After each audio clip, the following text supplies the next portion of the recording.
Recording, that'd be great. And Kim, please don't worry about joining late. We haven't started, so it's absolutely fine. Okay, so over to you, Dinah. Right, we're just getting ourselves organised. Lovely. I'll stay on the camera and the microphone until we know everything's working.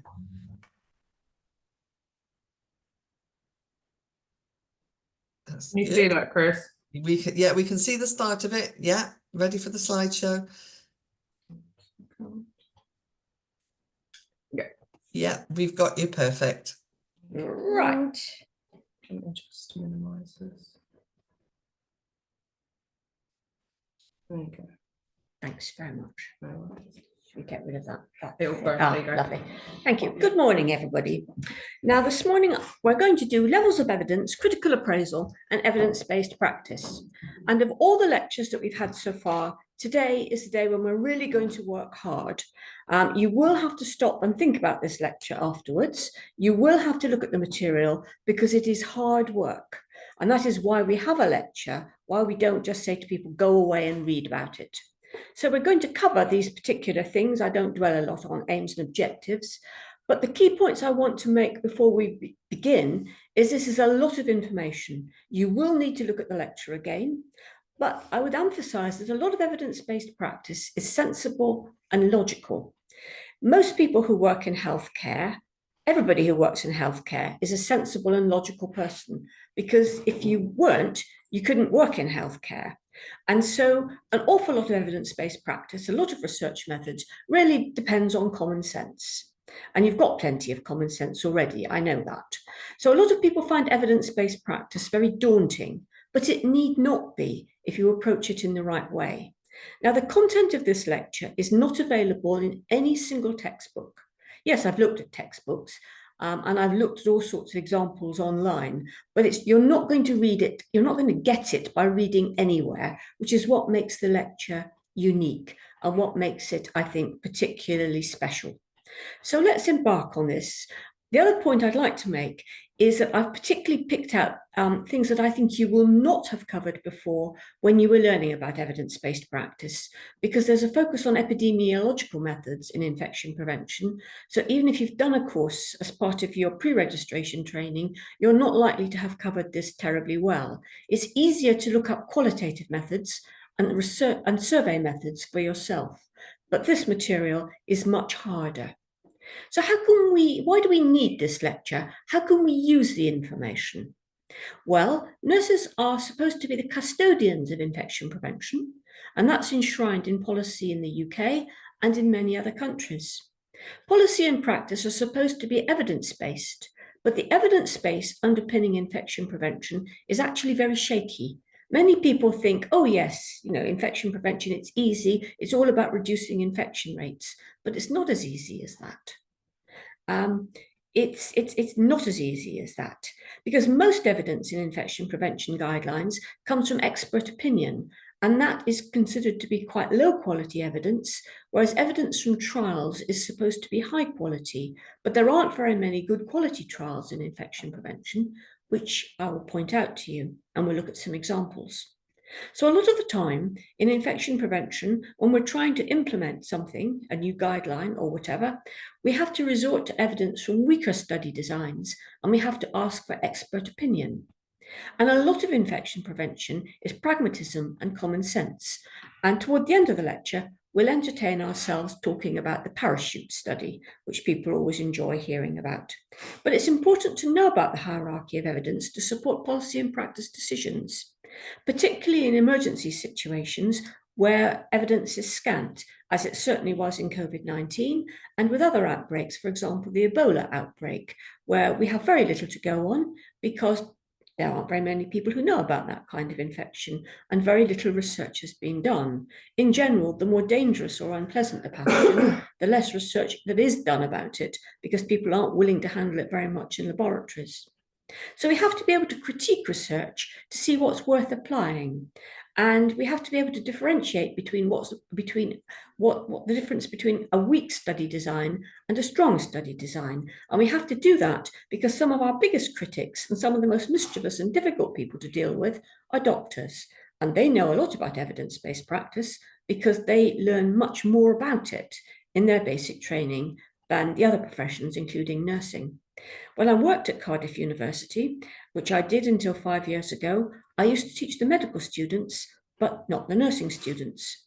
And there it was evident that they had very much more about infection prevention and evidence-based practice in their basic course. So what is evidence-based practice? Evidence-based practice is supposed to be finding and using the evidence necessary to make clinical decisions. And the concept originated from the work of David Sackett in the 1970s. David Sackett was an epidemiologist who worked at Salt Lake City in the US, because like many other ideas, this came from the US. Originally, evidence-based practice applied to epidemiology because Sackett was an epidemiologist, but it's since been applied to other disciplines, including nursing. And the cornerstone of evidence-based practice is using a hierarchical system to classify evidence according to different types. The hierarchy is called the levels of evidence, or the evidence pyramid. And the higher up that hierarchy, the more robust the evidence is supposed to be. And the goal is supposed to be using the best evidence possible, the best evidence that there is available, to underpin practice while taking into consideration the needs of the individual patient. So the evidence-based practice movement arose from the work of Archie Cochrane, dating from the 1960s. Probably you will have heard of Cochrane because he's the father of the systematic reviews that are used very widely in healthcare, and you may be familiar with some of them. In Cardiff, Archie Cochrane had done quite a lot of work with Cardiff University early in his career, and we had a building called the Cochrane Building, which was in the medical school, and it was in that building that I used to teach evidence-based practice to the medical students, and I used to teach evidence-based practice on the master's degree course for health workers. So evidence-based practice was conceived to encourage the uptake of healthcare interventions that are effective.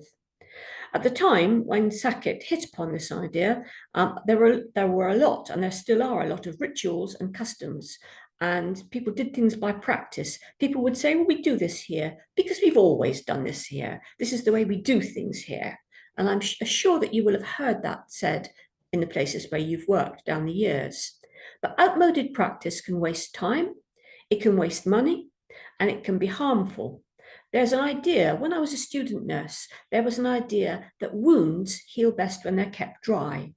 On my very first ward that I went to, I would see the nurses using the piped oxygen from the wall and blowing it over the surface of wounds. And I used to say to the senior nurses, why are you doing that? Why are we blowing oxygen over the wound? And they would say, oh, well, wounds are damp and they won't heal very well until they're dry. Now, I'd been to university first before I did a nursing course. And so I knew it all. I was full of myself and not very diplomatic. So I said, well, wound healing is physiological. Wound healing, like all physiological functions, takes place best in a damp environment. So they would sort of look at me, but they wouldn't consider very much. But things came to a head when I went to my second ward. My second ward was an orthopedic ward, where a lot of the patients were long stay, and a lot of the patients were in traction with a pin through a bone in their heel to keep the traction in place. And I realized that the pin was going through bone, which of course is a living tissue. Many people think that bone looks pretty inert, but of course the bone is a living tissue. And every few days we would redress these wounds and we would clean around the pin site with a lotion that was called Lotia Plumba, lead lotion. It said so on the label. And I was very interested in this. And I said to the clinical teacher, who often used to come to work with me because I was naughty, I had the wrong attitudes. I used to say to people, well, why are we, what good does lead lotion do? Does it really contain lead? And people looked around, people said, well, we don't know. We've always used lead lotion. It's what you use. It's in the storage cupboard. It's what we use. But I was persistent. I said, well, what's in it? What does it contain? So eventually, the ward sister went to the pharmacy, which issued the lead lotion, and said, what is in this? What we're being asked, what substance is in the lead lotion? Is there really lead in it? Because there's a student nurse on the ward who is saying that if it contains lead, we shouldn't be putting it on the patients because she's saying that lead is poisonous, which of course it is. And I was well aware that if it was poisonous on intact skin, we were putting it into a wound that was open. So the pharmacy said, yes, there is lead in this solution. We wondered what you were doing with it on the ward, because you do order rather a lot of it. So we wondered what you were doing with so much of it. So the message came back that we were not to use lead lotion anymore. It was locked away. There was no more discussion about it. It was the sort of thing that, you rather felt you mustn't talk about. When I left the ward, I got my ward report, of course, and it said that one day Nurse Gould might be a leader in nursing education or nursing management, but she would never make a bedside nurse. And I went home and cried. But you can see how, even in the beginning, I was very interested in why we do things and whether they're good or bad for the patients. I couldn't say I was interested at that stage in my life in evidence-based practice, because it was a long time ago and evidence-based practice hadn't got down to the level of nursing yet, although it did exist in medicine. But evidence-based practice is intended to improve patient care, and it's above all intended to avoid wasting time and money and putting people in danger, because putting a poisonous solution onto people's open wounds was dangerous. Now, to this day, I don't know what the concentration of lead in that lead lotion was. It probably wasn't very great, and I never actually heard that any patient became ill because of it. So we do have to keep things in proportion. But you can see that many years ago, people did all sorts of peculiar things for which there was no rhyme or reason. So there are different levels of evidence. Right at the top of the evidence of hierarchy, that I'll show you in a moment, we've got meta-analysis and systematic reviews, which take together the findings of randomized controlled trials. And systematic reviews are considered to be the strongest form of evidence.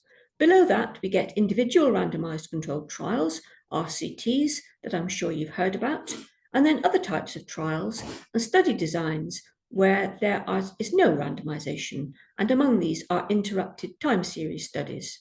If you've never heard of some of these things, or if you've heard of them but you don't know what they really are, it doesn't matter, because by the end of this morning, you will.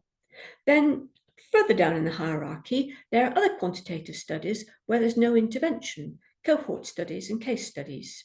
And qualitative approaches are perhaps rather unfairly put down at the bottom end, alongside expert opinion and consensus groups, which are considered to provide the weakest evidence. I've put a definition of random down at the bottom. A random sample is where every member of the population who's taking part in the study has the same chance of being included. And the strength of randomization is that it eliminates a thing called bias. Bias is something that invalidates research because it weakens the findings and means that the findings of the study are not very strong. And bias increases, if we can eliminate bias, it increases how we can apply the findings to other populations. It increases what we call the external validity or the generalizability of research findings. One of the problems, or not one of the problems, but one of the drawbacks of evidence-based practice and of research is that you have to get your head around key terminology. So what we could have is we could have a special page of the terminology to do with evidence-based practice, but it would be boring. So I think it's more instructive and more illuminating to define the key terms as we go through. And if you want to look them up again, you can look back at the lecture or you can look them up online for yourselves. So this is what the evidence-based pyramid looks like. And if you want to have a better look at it, you can put evidence-based pyramid into Google and it will come up with a diagram that looks more or less like this, with systematic reviews right at the top with meta-analysis and right at the bottom, expert opinion.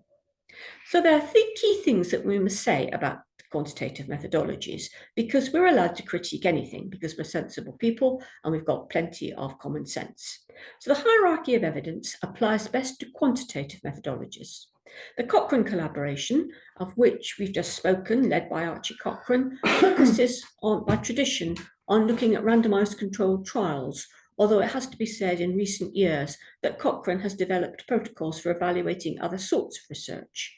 And I know a lot about what goes on in Cochrane because, as you may well have guessed, I'm a member of the Cochrane, and I'm currently doing work for them, which of course is not paid. Like Chris works in voluntary shops and does something useful by getting money for charity. I work for the international community, and I'm not sure if anybody directly benefits from the work that we do, but indirectly, I hope that one day they will. But we have to point out that different disciplines value evidence differently, and the approach that we take to research does have to be practical and feasible. It might not be possible to apply a research approach that's high up the hierarchy of evidence, and it might not be appropriate anyway. If we want to find out what people feel about some aspect of infection prevention in order to get them to comply with guidance or to be vaccinated, then we need to know what their feelings and their attitudes are. And we're not going to do that through running a trial. We're going to do that by asking them what their opinion is. So that is going to be qualitative. I am, by background, a quantitative researcher because I'm a scientist. And a lot of people think that because of that, I think that qualitative research doesn't really have a place in research, but that is not true. I take an eclectic approach, and I believe that we take the research method that best helps us answer the research question. Some people are very dyed in the wool. There are people who are qualitative who think quantitative research is of no use at all, and there are quantitative researchers who won't hear a word about qualitative research. But that idea is dying out. A very good recent example, or fairly recent example, is that a few years ago, people were doing a lot of work around the outbreak of Ebola in Africa and how to prevent it. And a lot of the knowledge that came working with the local communities came from anthropologists. And that was qualitative research, because it was no good expecting local people to change their local customs and their practices, which were deeply and widely believed, in order to comply with Western views. You had to understand what people felt. Particularly with the Ebola outbreak, exposure to blood was important, and that occurred quite a lot during the care of people who were very sick and during people's burial customs. So what people thought was an important way of showing and giving people a dignified funeral affected their exposure to infection. But you couldn't change that by telling people to pull up and do what we did in the UK and the US. That just wasn't feasible. You had to understand people's feelings and views that had gone back decades, probably centuries. So you can't just tell people what to do. You have to look at things from their own perspective.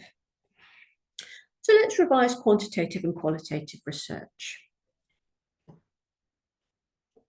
Quantitative research, you get an idea of what it's all about from the quant part of it. Quantitative research is always about numbers, so it's always going to be about analysing numerical data. And it's the approach that scientists use to test theory. So, for example, a theory would be a wound dressing that promotes moist healing, encourages healing.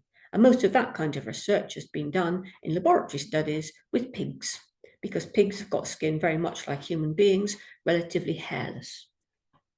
The theory that we test in quantitative research usually comes from basic science, laboratory studies, animal studies like the poor pigs, simulation very often, and clinical observations. A lot of very good ideas for research come from things that people have noticed in clinical practice.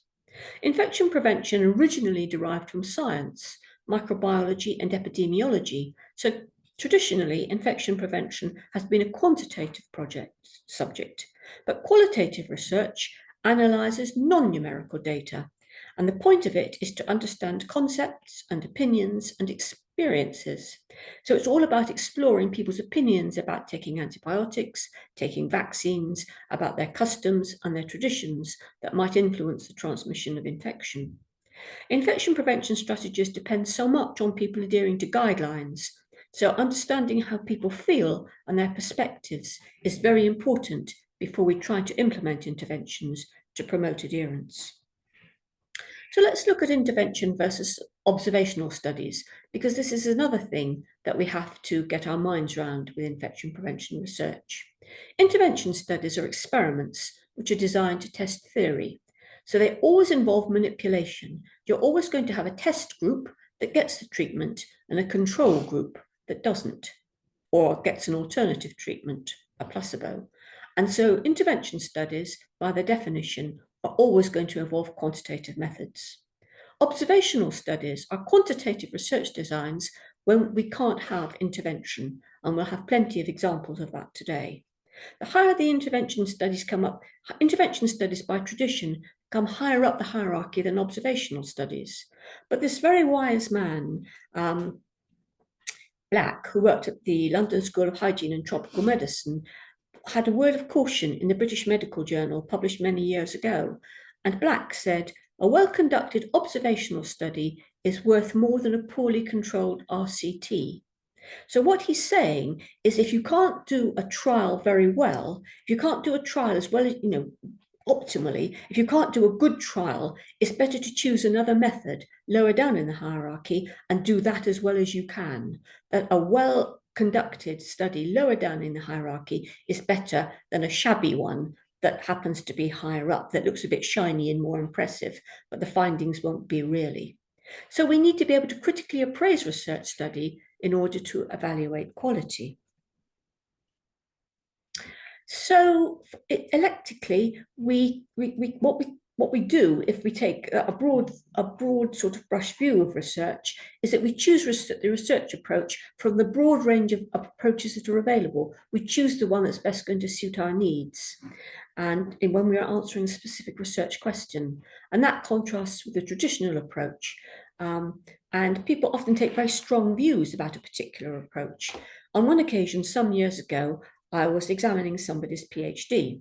It was a nurse who'd done a study looking at, it was some educational thing, and she'd done a randomized controlled trial, which is very hard to do for a PhD because an RCT is a very ambitious thing to bring off. And if you're doing a PhD, of course, you're all on your own. So I asked her at the end of the viva, I asked her this question that is a stock question that you always ask people. So I said, if you were going to do this study again, what would you do? What would you do differently? What have you learned? And she said, oh, I'd always do an RCT again. And I said, well, why would you do that? And she said, well, because it's high up the hierarchy of evidence. It's the best way of going about something.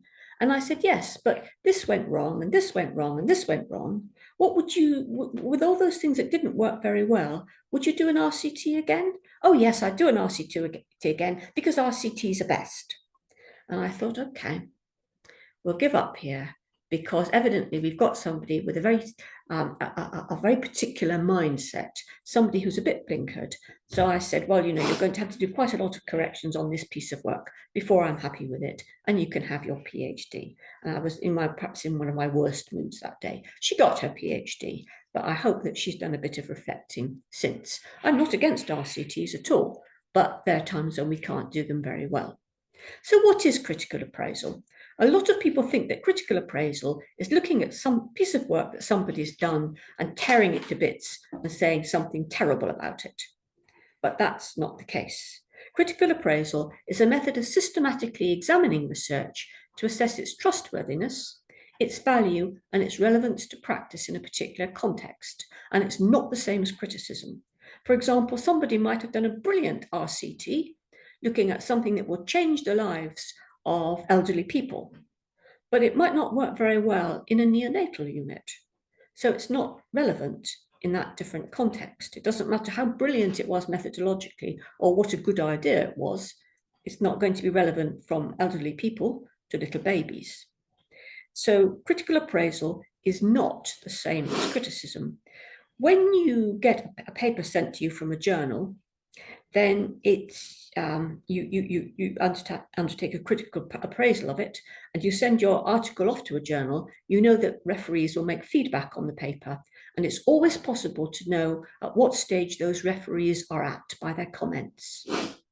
Because senior people who are referees always find something good and constructive and sensible to say. And people who are very junior, who've never critically appraised something very much before, will always tear it to pieces. So you won't know the identity of the person who's doing your critical appraisal for your article, but the one thing you will be able to tell about them is how senior they are in their profession. And you're always going to be able to pick out whether they're used to doing this or that they haven't had the opportunity to critically appraise very much before. So the key questions that we always ask: what are the findings of the study? Can we believe them? Were they methodologically sound? And are they helpful to support local practice? Are they relevant? And there are all sorts of different critical appraisal tools available. There are hundreds available. The one that you often hear about and is used a lot in this country and abroad is CASP, the Critical Skills Appraisal Programme. If you want to look at it, you can just put CASP, you can just put those letters into Google and it will come up and you'll be able to see it free of charge. So CASP asks, what are the findings of the study? Can I believe them? Are they valid and reliable? Can I apply them where I work? Are they relevant? And there are all sorts of different CASP tools. There's one for RCTs, there's one for qualitative studies, there's one for all the different kinds of studies. So you've got to know what kind of a study you're looking at in order to apply it. So let's look at intervention and experimental studies. Intervention studies and experiments always involve manipulation. You're always going to do something to change things. So you're going to test the effectiveness of an intervention. So what you're going to do is you're going to change action or treatment on a selected outcome. And the effects of that manipulation are going to be measurable, and there is going to be your quantification. And statistics are used in the analysis. Today, we're not going to do statistics because we don't have the time and because in any case, I'm not a statistician. So I work with statisticians, but I'm not a statistician myself. Major studies combine quantitative and qualitative approaches, very big studies. So the numbers tell us whether the intervention worked, but then very often people will do interviews or questionnaires to explore people's experiences and tell us why the intervention worked or it didn't work. Because just knowing that a drug worked or a treatment worked is one thing, but we want to know a bit more than that. We want to know why. You might wonder how much a trial costs. When I worked at Cardiff University, I did quite a lot of work with a trials unit. And a good-sized trial in those days would cost between £1 and £2 million. Probably, undoubtedly, well, that was 5 years ago. So undoubtedly, with costs rising and cost of national insurance will affect the salaries of the people taking part, the costs will be higher now. The trials unit brought in 3/4 of all of the university's funding. A lot of them were commercial trials that the companies paid the university to undertake. So the characteristics of intervention studies, the intervention is the change that we've got to use to determine whether the intervention achieved its desired outcome. And studies might be simple. They might look at a single intervention, or they might be complex. A single intervention might say something like, does taking daily aspirin reduce the risk of heart attack? But a complex bundled intervention might be something like, does a package that involves availability of alcohol gel at the bedside, training staff to use it, with reminders to use it, and giving them their performance feedback, to do all those things in a package, improve adherence to hand hygiene. So you can see that the one thing is much more complicated and involved than the other. The first one is a pharmaceutical research question, and the second one is really a public health intervention. So randomized controlled trials are experimental approaches. Traditionally, they've been regarded as the gold standard evidence, and they were designed to test the effectiveness of drugs. That is the classic double-blind RCT. And they have been adapted to test the effectiveness of complex interventions in public health, like the one we just saw on the last slide. So the strength of RCTs is that they allow us to determine whether the intervention, the change that we're making, is directly responsible for the effect, the outcome of the treatment, and conclude whether that outcome is influenced by some other factor that we haven't measured or not. So was the hand hygiene influenced by the intervention that we had, or was it influenced by something that we didn't think to measure, but that was happening anyway, like a change in the climate on infection rates? Observational studies that are a bit lower down in the hierarchy don't allow us to make this assumption so reliably. But RCTs depend on our ability to minimize all possible sources of bias. And here is another definition that you do have to learn for epidemiological research. Bias is the systematic influence of factors other than those under the investigation that might affect the study outcomes. Now, we don't want bias in any kind of research, not in a trial, not in a survey, not in anything, because it's going to distort the findings and we're not going to be able to believe in them. So I'm going to give you an everyday example of bias in a study.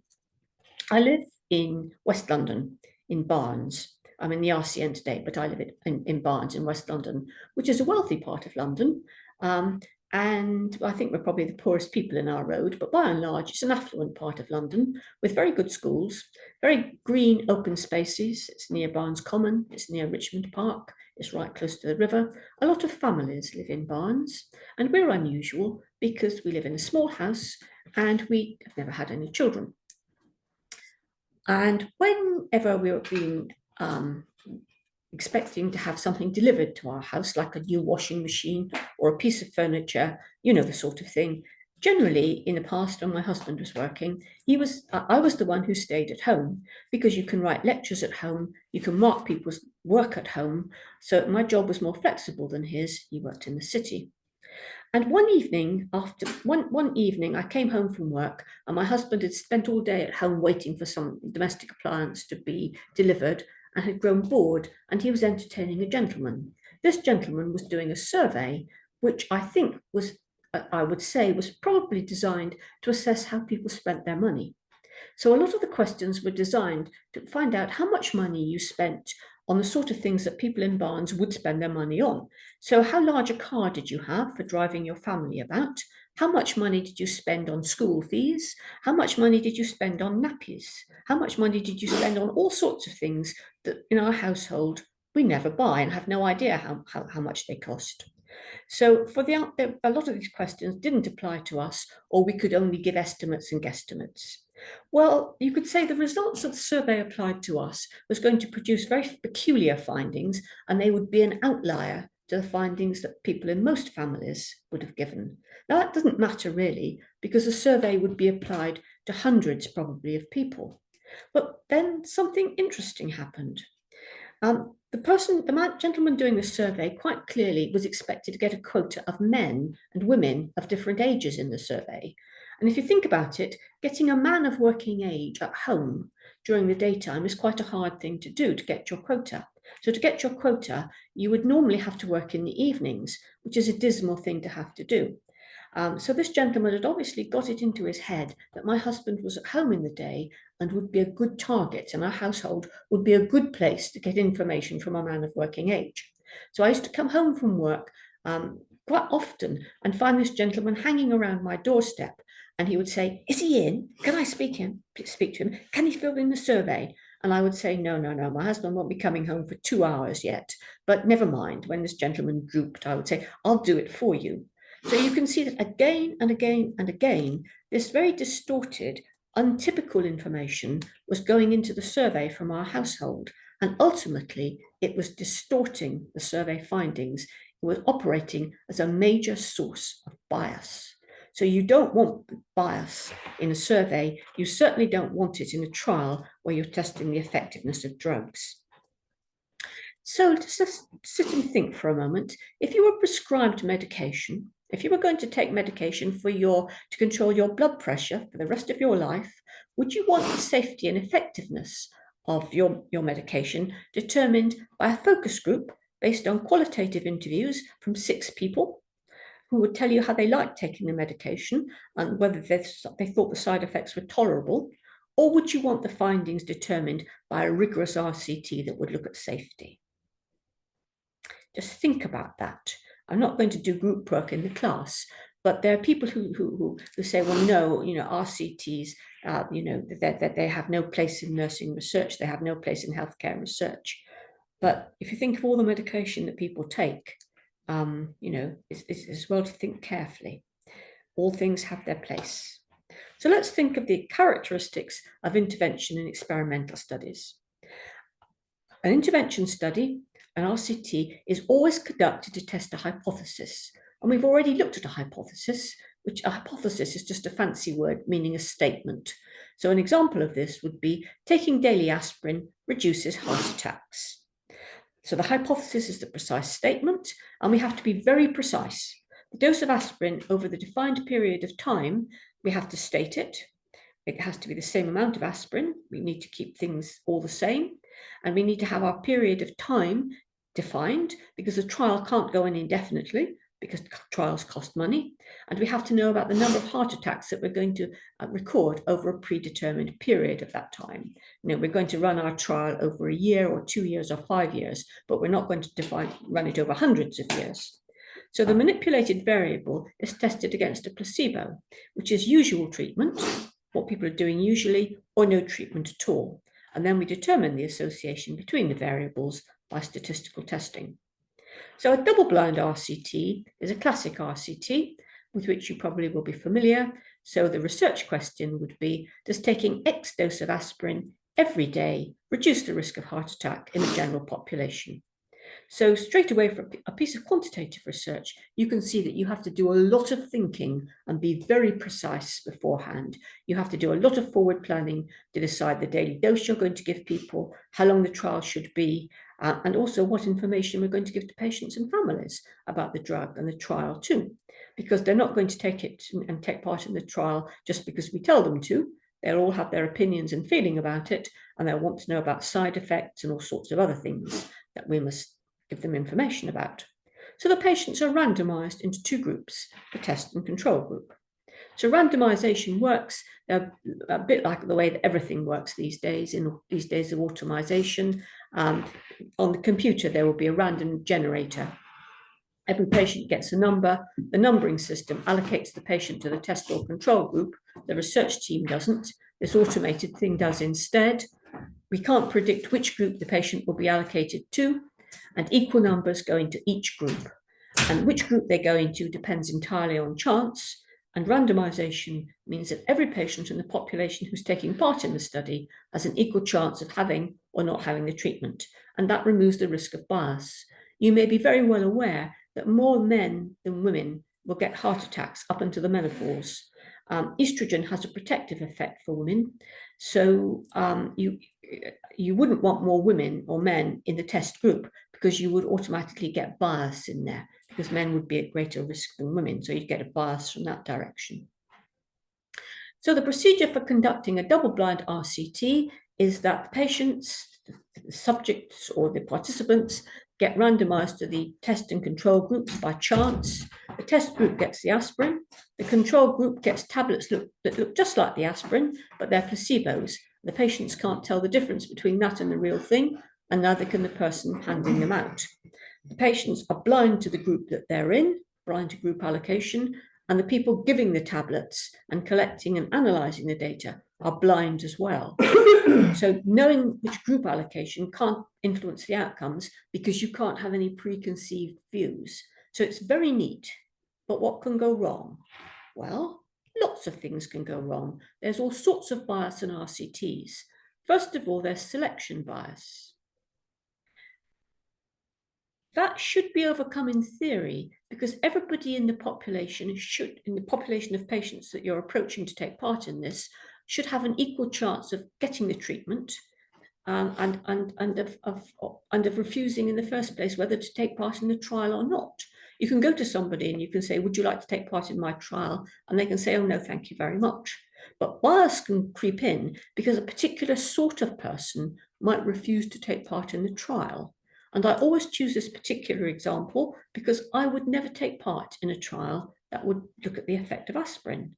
I wouldn't do that because you will be well aware that aspirin is an anticoagulant. Aspirin is not a good thing for somebody to take or somebody to risk taking if they have a bleeding disorder, and I do. If I took aspirin, I very likely would get a gastric ulcer. It was what my grandmother died of. A bleeding disorder runs in my family. So I don't want that. So any trial to do with aspirin, I wouldn't be going anywhere near. Then we can have a thing that's called performance or confounding bias. So people in the test group might get extra attention that might be to their benefit, and that might influence how they react to the treatment. They might get more visits, they might get more diagnostic tests, and that might influence their outcomes compared to controls. I used to work with somebody who used to go for contraceptive advice to the Marie Stopes Clinic. And she always used to say she went there and she was willing to take part in the trials that they were running because you were looked after particularly well there, and you were followed up and you got lots of blood pressure checks and lots of weight checks and lots of everything else. So you could see that that might influence ordinary outcomes. And then there's attrition bias. There are differences between test and control groups that might occur because people die or withdraw from the treatment. Now, many people who are taking drugs or having treatments in healthcare are going to be a group that are older, and they may leave the trial from death anyway, but the trial might speed that up and it might be difficult to know why.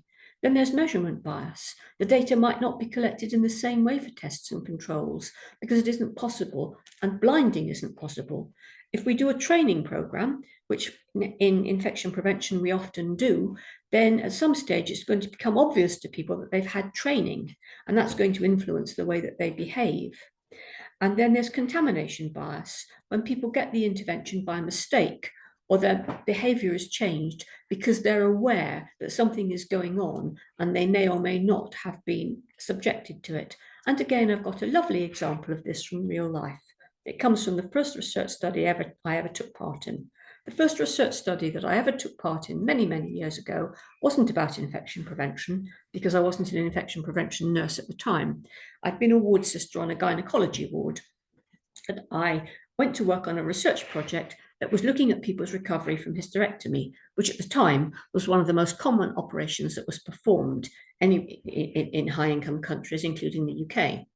And we were looking at the effect of counselling on people's recovery. People stayed in hospital longer in those days, and the hypothesis that we had was that if people received counselling to encourage them to get better, if people knew what to expect during recovery, then that would be a useful intervention, and they would get better than controls who just had a pleasant chat with the researcher or no chat at all. So there were two control groups in that study, which is rather unusual. So there were two of us research assistants, and one of us would collect the basic data from the patients while they sat in the ward, and then do the follow-up later at home to look at their recovery. And the other one was the one who did the counselling. And then after so many patients, we would swap over. So there I was, sitting with the patient, collecting my data from the patient, and Christine, who was doing the intervention at that time and talking to the patient about what to expect during recovery at home, sailed down the ward looking for her patient. And a lady came up to my patient and said, "There she goes. That's the one who tells you all about the KY jelly." So these patients who were very mobile in the ward, who chatted to one another, were operating as a source of contamination bias to one another. I thought it was very entertaining and I laughed, but the other research assistant was somebody with very little what you call sense of humour at all, and she didn't laugh. She thought I was dreadful because I laughed. So let's look at drug trials and public health in the real world. Infection prevention applies to lots of people, so of course it is a public health issue, really. Even though quite a lot of it goes on in hospital, it's still a public health issue. So the aim of a randomized controlled trial is to ensure that test and control groups are kept exactly the same. So if you do an RCT, you're assuming that all the factors that could affect the trial outcomes are held constant. But public health interventions take place in the real world. Can we hold everything constant in the real world? Can we be sure that the real world stays still while we do the trial? Well, we know, of course, that the real world moves on, especially if the trial takes some time. And we know that the world is volatile, that changes go on in it all of the time. You can have pandemics, you can have recessions, you can have all sorts of things going on that might affect the outcomes of a research study. And particularly in infection prevention, we have what we call seasonal, secular, and cyclical trends that can affect the outcomes. And it's quite important to know what these are, because you have to know about them in order to be able to critique epidemiological research. Seasonal trends are the things that, as you might guess from the title, affects infection rates, affects infection prevention according to the time of the year. There are more virus infections in winter, usually, norovirus, more coughs and colds in winter when we're all crowded up together. More food poisoning in hot weather when we have picnics outside and we eat food that's not refrigerated, and more surgical infections in hot and humid weather, especially in countries that are very hot and humid. Cyclical trends are ones like public public holidays. They can have an impact on infection rates because of things like staffing, or you think there will be fewer operations conducted over Christmas. People don't want elective surgery over Christmas. And so the number of surgical interventions that there are means that it's going to have an effect on infection rates. If you do fewer operations, fewer people are going to be exposed to the risk of infection. So you've got to think about that when you do a trial. And then there are these things we call secular trends. Secular trends are anything that isn't seasonal or secular, but it might often occur and it might be long term, and it might have an effect on our outcomes, like a change in policy or a change in a public health intervention, or a different way of doing things in the institution where we work that might have an inadvertent effect and operate as a powerful source of bias on our piece of research. So infection prevention is a very challenging area to do research in, and it's very difficult to do randomized controlled trials.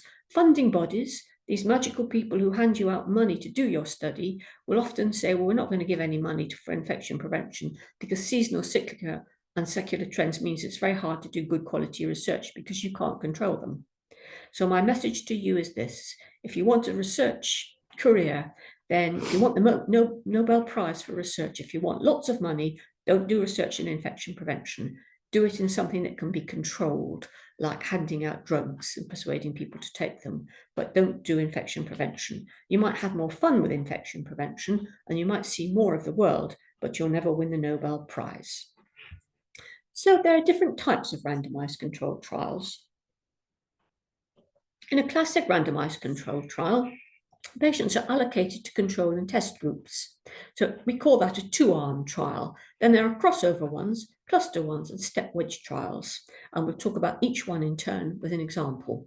Some randomized controlled trials have more than two arms. For example, you might have one control arm, but you might have two test groups because you might be testing, for example, different concentrations, different dosages of the same drug in a trial. So some trials can be extremely complicated.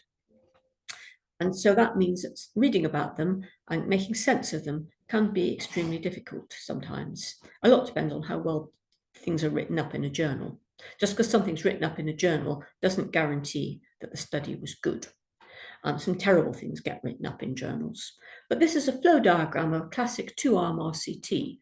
And this shows you, if you like diagrams, what happens. You have your sample population, you have a dice to indicate chance. The people who by chance go into group 1 get the new treatment, and we look at the outcome. The people who go into group 2 by chance get the control treatment, the placebo, or they get nothing at all. And we look at the outcome, and we look at the outcome between these two groups, and we compare them.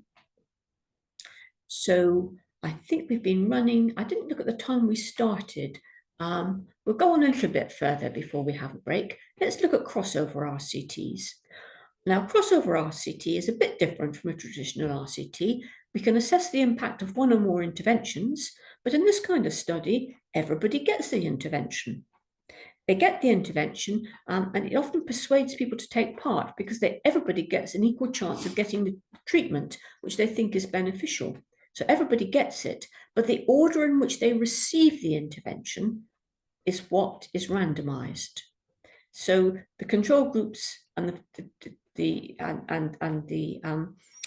treatment groups swap places as the trial progresses, and that's randomized. The advantages of crossover RCT is everybody gets treatment, so it's considered to be ethical and it helps persuade people to take part, and participants act as their own controls.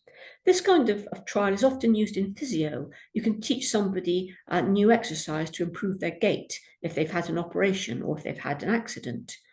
It's often used in dietetics. For example, a dietitian might do a trial to look at the effect of a cholesterol-free diet on blood cholesterol.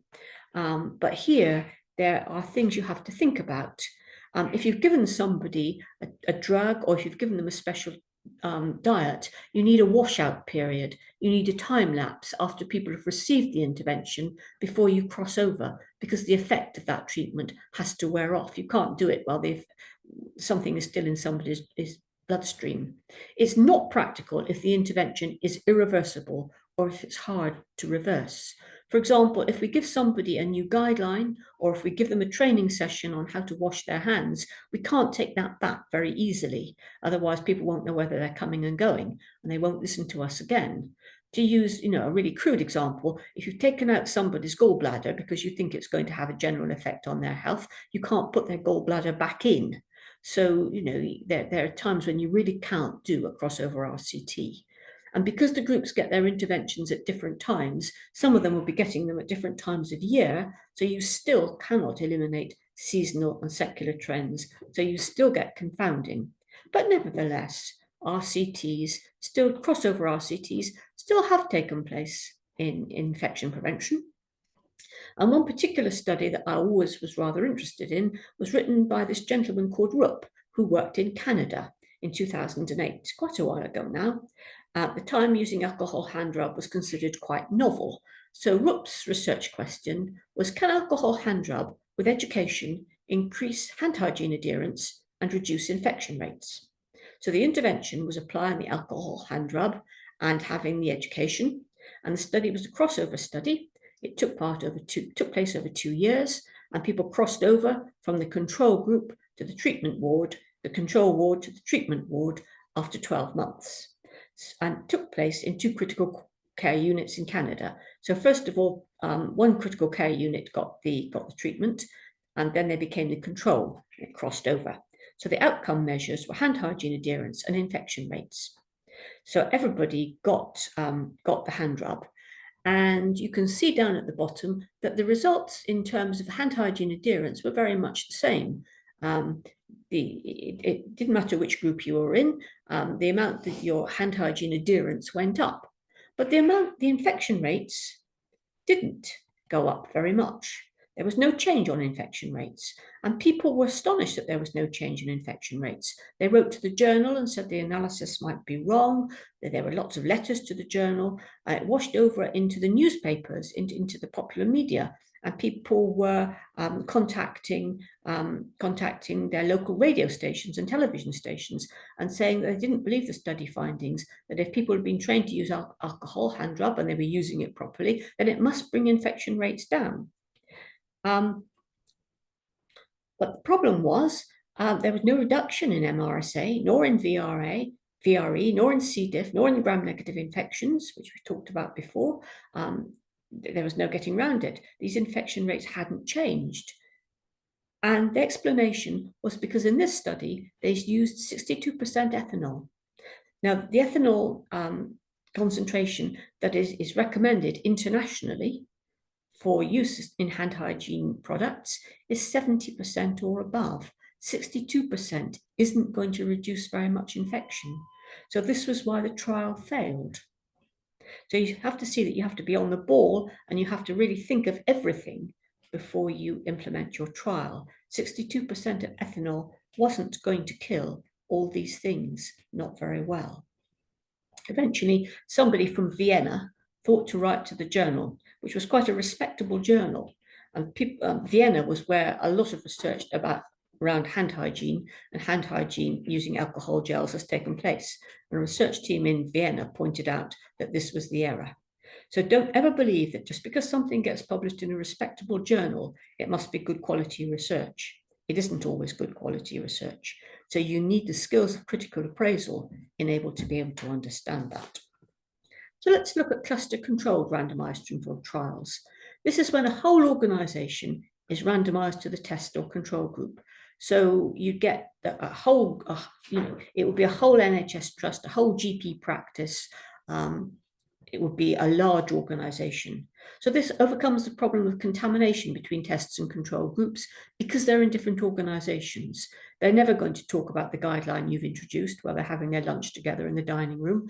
Patients in the same ward are never going to congregate together as they did in my early study. So these are big, expensive studies. They cost millions of pounds. But even spending a lot of money doesn't necessarily mean that you can get rid of all the difficulties, because some organizations have common factors. Throughout the cluster that you've got, there might be things that you can't change. Organizational cultures. Some hospitals are very good. The patients get better faster and staff implement guidelines better. and you can't get around that. You get some wards that are like that, and you get to know which are good wards when you do infection prevention. You get to know which wards the ward sister will listen to you and the one where they never will, and you can go as many times as you like and you can never achieve anything. You learn that fast enough, but you can't get over organizational culture. So this is an example of a cluster RCT that was included in the Cochrane review that we did on hand hygiene some years ago. And the aim of the study was to investigate the effectiveness of the hand hygiene program in long-term care facilities in Hong Kong. People live a long time in the UK. They live even longer in the Far East because of diet and lifestyle. So in the study design, they did a cluster randomized controlled trial. They had 6 long-term care facilities randomized, so they got or didn't get the intervention, and they followed people up after 7 months, which is not very long really compared to some of these studies. So their outcome measures were looking at hand hygiene, hand rub uptake, and serious infections among the residents, people needing hospitalization, so for example pneumonia. So the test long-term care facilities, hand hygiene increased and serious infections fell from 33 to 31 cases. In the controls, there was no change in hand hygiene. They hadn't had the intervention, and serious infections increased. The 2 groups weren't quite the same because the baseline numbers were a bit different. This was a small RCT as well. So this isn't a perfect study, but you read about studies, people say, oh, trials are easy to set up and do, but they're not. There are lots of difficulties with setting up trials.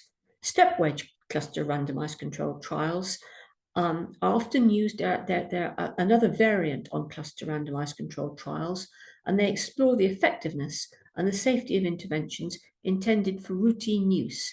They often look at safety for vaccines, interventions to improve cleaning. So they are a variant on the classic randomized controlled trial. So what we do here is we collect baseline data for the whole population, and then we split the population into units, into regions or localities, to hospitals or wards. The patients in one group get randomized into test and control groups, not the whole group, but patients in one unit of it. And so we get test and control groups and we follow them up and we compare outcomes. If everything goes well, there are no major interventions, nobody has a major reaction to the vaccine, the cleaning doesn't give people asthmatic attacks. If everything goes well, the intervention and the control group then get the intervention, and we go on and we repeat this with another unit and another unit and another unit until eventually one day everybody in the whole population has had the intervention. So it's considered ethical and fair. So there are advantages of these cluster randomized controlled trials. They're major studies, but they're logistical and they're manageable because each cluster is a small sample. And this is particularly important if you're dealing with a low-income country, somewhere like introducing vaccines into Africa, for example, for malaria. You wouldn't want a lot of people in a country, especially in a country where you can't get aid very easily, having a reaction to a vaccine. So having a small number of people where something untoward might occur is easier to deal with than to have a whole population. The switch from test and control groups occurs at different times, so we can look at untoward events much better. Everybody, as we've said, gets the intervention. They all get a chance of having the vaccine, so it's equitable and fair, and it's politically acceptable. Governments are more likely to sign up for the research if everybody thinks they're going to get something that would be an advantage. But there are disadvantages of these things nonetheless. The timing of exposure for the different groups vary. So again, seasonal and secular trends are still going to be the potential for confounding variables. And these are very complex studies. Their analysis is complex, and interpreting the findings can be very, very challenging, especially if you're dealing with a country where the way that things are done differs quite a lot from the way that you're familiar with where you live, and people behave in sorts of ways that are unpredictable. This is an example of a step wedge CRCT that was done at the London School of Hygiene and Tropical Medicine some years ago. And so the research question was, are there health and educational benefits of a school-based deworming program in West Kenya? Remember that when we did the medical microbiology lectures, we looked at worms and the dangers of helminthic infections and infestations in low-income countries. And we pointed out that they can have a terrible effect on people's education and on people's general health. They're not just something where we say, yuck, isn't that nasty? They are a major public health problem in lower income countries where many people are very poor. So the intervention is that they gave people anti-helminthic medication. They gave things to damage the worms, kill the worms, and they administered it at school. And at the same time, they had health education. They had lectures and posters about the importance of deworming and the importance of washing your hands to reduce carriage of worms' eggs on your hands, and so on and so forth. And they had a sample of 25 schools, and the schools were randomized into 3 clusters, and they each got the intervention at a different time. And it was the time that the order of the intervention that was randomized. The trial ran over 12 months. The outcome measures were school attendance and examination performance. And the outcome was, when the study was analysed, that school attendance was better after they'd been dewormed, but their performance in exams wasn't better after they'd been dewormed. But there were limitations to this study. The people couldn't be blinded to the group allocation. I mean, they knew whether they'd taken the medication or not.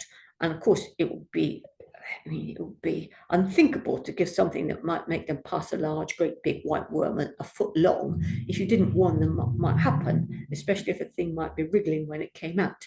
You know, you would have to warn people that it might be going to happen to them. And of course, there was lots of missing data. People didn't go to school every day or every week or even every season, because we're talking about a country where people go to help in the fields at harvesting time. And a lot of people missed exams because of that reason. So there were a lot of missing data. And so analysing the study was not particularly easy. Here's another example of a step wedge trial. This was called the CLEAN study, and it was published much more recently than the other one. It was published last year. It was published in the Lancet Infectious Diseases, and I knew about it before it was published because I was one of the people who acted as a referee for the study. 6 people were a referee for this study, and the study involved all the wards in one hospital in Australia, which is where Mitchell works. And each ward in that hospital was a cluster. So they identified shared equipment in the environment that might act as a source of healthcare-associated infection. They got the indication of shared equipment that might spread infection from a systematic literature review that they'd already done. So the intervention that they had was improved cleaning, enhanced cleaning of the shared equipment. And that was done by in-house cleaners. They didn't bring in an outside team to do it. They paid the in-house cleaners for 3 hours extra a week, and they gave them extra training. And over the course of a year, there was a substantial reduction in healthcare-associated infection in the hospital as a result of this trial. And the cleaners evaluated their training and their extra duties positively in a qualitative aspect of the study, because it would be no good if the cleaners said, we don't like doing this and we don't like being paid for 3 hours extra work, we'd rather go home early. So it's important to know what the cleaners thought of doing it, and they liked doing the cleaning and they liked the extra money. And there was also financial saving to be made as well. The extra cleaning resulted in fewer infections, and the fewer infections meant that there were fewer antibiotics to be published, to be prescribed, and fewer dressings and what have you. So that is an example of a nice recent step wedge CRCT that in fact had very positive outcomes. And you can read this study in the Lancet Infectious Diseases. Now, we've been going for more or less an hour. I didn't quite notice when we started, but probably most people are ready for a small break now, I would think, Chris. Yes, I'm here. I just had you on diminutive, and I couldn't get you back to normal. That's lovely. Yeah, let's stop for a break now. Should we have a 15-minute break? So it's 10:25. So if we come back at 10:40, that should be okay. Lovely. Yes, it's back to where it was. Lovely. All right. So RCTs are a good idea when you can do them, but it's not always possible to do them. Sometimes people run instead what they call quasi-experimental trials, which is when they have test and control groups without randomization. But a lot can go wrong with these kind of trials, and they're not done very often. You do get occasionally, you get examples of the studies. And I remember reading one some years ago where they tried to do an intervention in two different sites. They compared having a hand hygiene campaign in a recovery ward and a neonatal unit. And they had one as a control. Sorry, I'm going to cough. They had one as a control group and the other as the treatment group that got the hand hygiene intervention. But in the recovery ward, post anesthesia ward, people are going to be in a very different condition to tiny little babies on a neonatal unit. So they're not really alike, and you can't really compare like with unalike. And so you can see, just applying common sense, that this kind of trial is not really a very good idea, and very few of them are done. But you can see that there will be a lot of problems with a study like this. And there are times when we have to think to ourselves, can we always do a trial? And I'm going to give you an example that doesn't come from the world of infection prevention, but I think that this makes an important, this example gives an important point. So I think it's worth discussing. Some years ago, somebody came to me and they wanted to do a PhD. And this particular person was a vascular access nurse. She was a very senior nurse, and she ran a big vascular access service where lots of people received chemotherapy. And the research question that she wanted to ask was, is a saline washout a more effective treatment for extravasation for people undergoing cancer chemotherapy than a commercially available antidote? When somebody has extravasation, you know what happens. The fluid that's being used for chemotherapy runs into their tissues and, of course, damages the tissues. It doesn't happen very often, but when it does happen, it's a serious side effect of treatment, with often very serious consequences for the person that it's happened to. They can lose their finger or they can lose a limb if it becomes necrotic.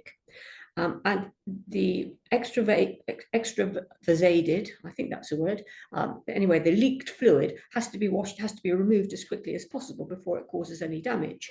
And in the particular place where she worked, a saline washout was used, which the staff were trained to undertake. But an antidote had become available on the market, which could just be given to the patients by an intravenous injection. And some people were saying that it was very good, but it was very, very expensive. It was £1,000 a treatment, although the administration was much quicker and less staff training was needed. And what she wanted to do was find out which treatment was the more effective. And this is just a diagram I have here, a picture I have here, for people who don't know what extravasation looks like. And you can see that in this person, which is not the worst example that I could find, but this person's arm is very swollen and it's very, very discolored as a result of the fluid that's leaked into the tissues. So there are challenges in the design of a study to answer this research question. First of all, it's going to be very difficult to obtain a sample because although extravasation can be very serious, that clinically it can be it's a considerable magnitude. Fortunately, not many people ever develop it. So getting a number of people to participate in the study would be very difficult. And then getting a sample that's homogeneous, a sample of people that are all the same, is again extremely difficult. And that's because all the patients are going to be in different stages of health. And extravasation itself varies between severity in individual people. And the extravasation might be very minor. It might be picked up earlier, very early, before anything goes very badly wrong, or it might be major. And of course, a number of different chemicals are used in cancer chemotherapy, and some are much more damaging than others. And so it's very difficult to get a sample that is all alike. And then attrition. A lot of people won't be alive at the end of the trial that you want to run because these people have got cancer, and they tend to be older people. And so they might die from factors related to the cancer or factors related to their age that are unrelated to the cancer. But either way, you're going to lose a lot of people. So it would be very, very difficult indeed to run a trial like this. So the conclusion that we reached was, although this was a very important RCT, it was simply not practical. It just couldn't ever be run. This person did do a study that was considered very worthwhile, and they did get their PhD, but they couldn't do originally what they wanted to do because nobody could. So observational studies are the kinds of studies that we do when a randomized control really isn't possible. And you can see from your, probably you will know from your own clinical practice that there are going to be lots of things in healthcare where this is going to be the answer, that it would be good to do a trial, but it's not practical or feasible. So different sorts of observational studies are here. Interrupted time series studies, ITSs, uncontrolled before and after studies, which is another name for the pre-test, post-test kind of study, cohort studies, and case series studies. And we're going to go through each in turn.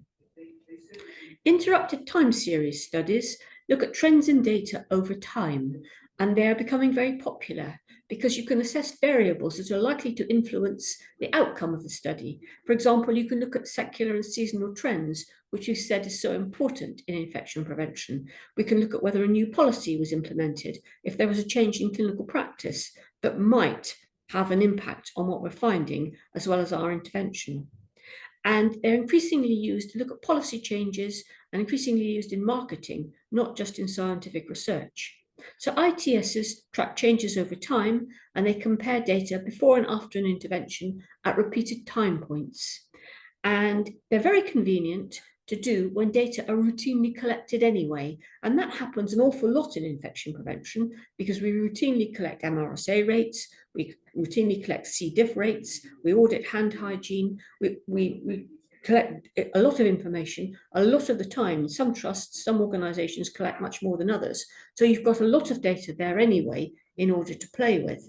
And these studies can be prospective or they can be retrospective. You can start up a study afresh and you can collect all the data as you go along, or you can go backwards. You can be retrospective and you can say, well, there was a problem here, and we'll implement a change, and then we'll go on collecting the data at repeated time intervals and see if it makes a difference. And so what people doing this kind of study do is they draw graphs and they interpret graphs.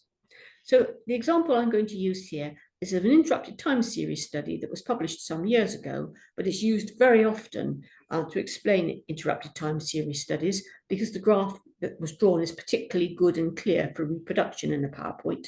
And this one was given to me by my friend, Dr. Dre, who's an epidemiologist. So this team of people in the US, they noticed, because they collected routine data every month, they noticed that there was an increase in C. diff infections in 3 hospitals when they collected their retrospective routine data. So they designed an intervention. C. diff, of course, forms spores. You'll remember that from when we did the microbiology lectures. And the spores can be destroyed with bleach. So they introduced an intervention where the wards were cleaned with bleach after the patients had gone home. So they collected data before the intervention. They had 10 months worth of routine collected data, and afterwards they went on collecting data for 24 months. And they found that there was a 48% reduction in C. diff after the intervention. So the bleach, we can say, did appear to work. And you can see this expressed graphically on a slide. You can see there's time, there's months along the bottom. You've got rate of C. diff going up the other axis. You've got the graph of number of cases per month going up and down. You'll see that there is fluctuation in the graph. The graph isn't straight, but you can see that if you look closely, there's an intervention, a red line for where the intervention was introduced. The bleach was introduced at about 10 months. And then you can see that afterwards, rates of C. diff are going down, and they've drawn a line to indicate a slope through the graph. So that suggests to you that the bleach did work, which is as you would expect. Uncontrolled before and after studies is another kind of study that we do, and they also called pre and post-test studies. In this kind of a study, we collect baseline data, then we do our intervention, we introduce a new guideline, we introduce a new product like alcohol gel, then we collect data, then we follow people up. There is no control or test group. Everybody gets the intervention. Individuals are acting as their own control. But we can't tell how typical the settings or participants are likely to be. These studies contain a high risk of bias. For example, if you introduced alcohol hand gel or any other intervention on a ward where there's a strict ward manager, then you would get the intervention would probably work because a strict ward manager would make sure that it did. And you might choose that ward in the first place because you knew that the ward manager was good. Whereas if you went along to a place where there was a terrible ward manager who never could get anything going, you probably wouldn't find that the intervention was working very well. But of course, you probably wouldn't go to a ward like that, because human nature would suggest that you wouldn't go to a ward where you thought things were going to go wrong. So these studies are rather low down in the evidence hierarchy. But there are plenty of examples. You get lots of examples written up in healthcare journals, in infection prevention journals. Here's one that was done 25 years ago now, but it's often quoted. These people in France, no, they were in the US, but I think they were the name like that. They were derived from France. They were French people originally. They introduced alcohol hand rub with performance feedback onto a ward, into an ITU, a critical care unit, and a general medical ward, all in one hospital. At baseline, they found there was 19% hand hygiene adherence, which is pretty low by anybody's standards, even 25 years ago. So they had 6 teaching sessions, they had feedback, they introduced the alcohol hand rub dispensers for the first time, they collected data afterwards, and adherence with hand hygiene had gone up. 41%, still not very brilliant, but it's a lot better than 19%. You don't have to be very good with numbers to be able to see that. So you can infer that the alcohol hand hygiene, alcohol hand rub performance did improve. But the key point is, we don't know very much about these units. We don't know very much about other hospitals. Would the same approach work somewhere else? 6 teaching sessions isn't very much teaching sessions after all. So you can see that this kind of a study is weak, although such studies are often done. Cohort studies are often called longitudinal studies, and they're used to explore the incidence, the number of new cases, and the cause and the prognosis, the course of a condition over time, often a new disease or a disease where risk factors are suspected for the first time.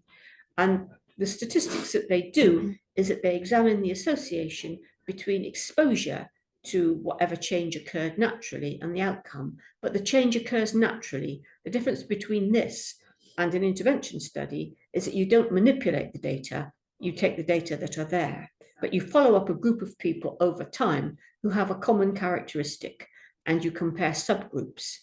Cohort studies can be prospective, you can collect the data afresh, or you can look at data that have already been collected in retrospect. And the most famous example, it's very noisy outside there. I might ask them to shut up in a minute. Excuse me, it's quite noisy outside because there's a lot of visitors in the RCN today. So I'm just going to ask people not to talk outside the door.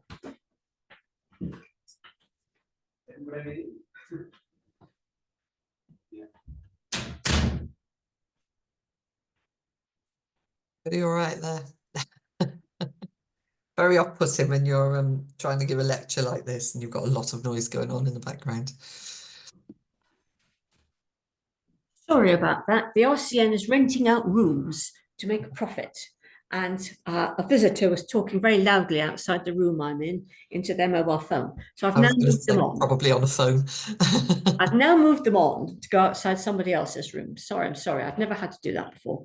So let's go back to cohort studies. So the most famous, one of the very famous examples of a cohort study that you might have heard of wasn't an infection prevention one, but it was a study done by Richard Doll and Pito, and they looked at the effect of smoking in British doctors from the 1950s onwards.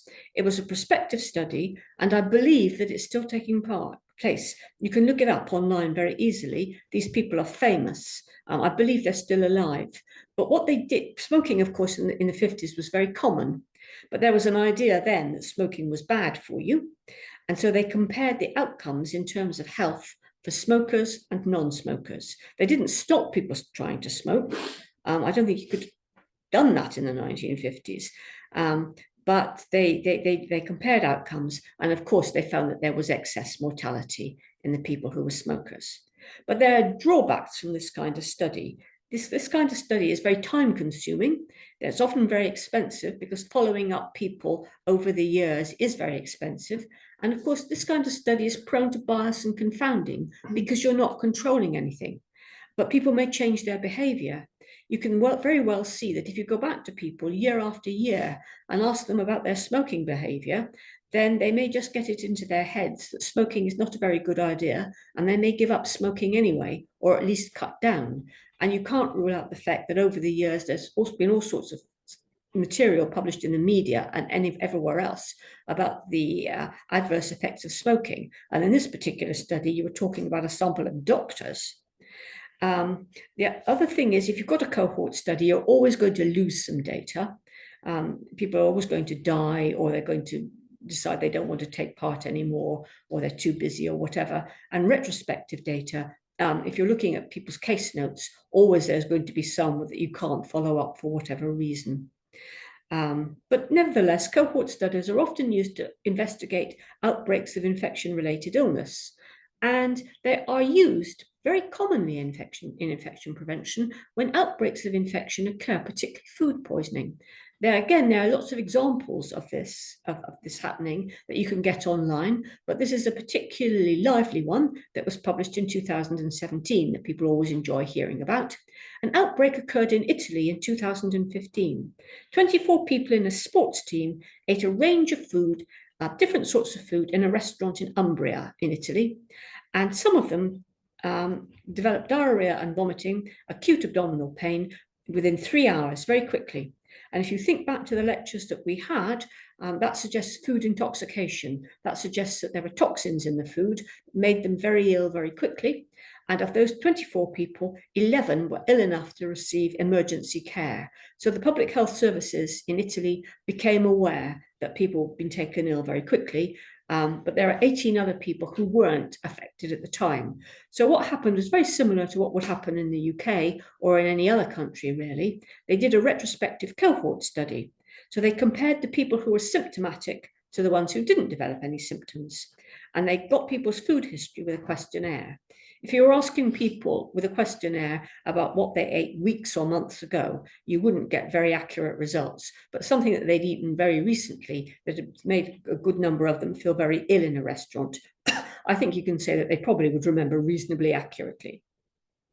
So they got a food history of what people had eaten, and they looked at food samples, and they took swabs from that, and they swabbed the waiters, they swabbed the cooks, and they swabbed the kitchens. And they identified staphylococcal enterotoxins in the chantilly cream in a dessert that was stored outside of the fridge for 5 hours. Now, chantilly cream, for those who don't know what it is a concoction used in puddings, and it consists of cream, vanilla flavoring, and above all, sugar, which of course the staphylococci love to live on. So you can see that the bacteria multiplied to large numbers in that 5 hours and deposited lots of toxins, which the poor people went and swallowed. And 5 people were tested positive for the same bacteria and the toxin. So this is quite persuasive. You didn't need a randomized controlled trial. You couldn't have one anyway, because you're responding to an emergency, a crisis. But you can see that it's persuasive. You need to clean the kitchen, you need to treat the staff and get rid of the MRSA, and you need to, if you're going to serve chantilly cream, you need to keep it in the fridge, and any that you've got that's not being kept in the fridge, you want to throw it out. So the message is very clear. But this is the kind of thing that you would do with an outbreak of food poisoning anywhere.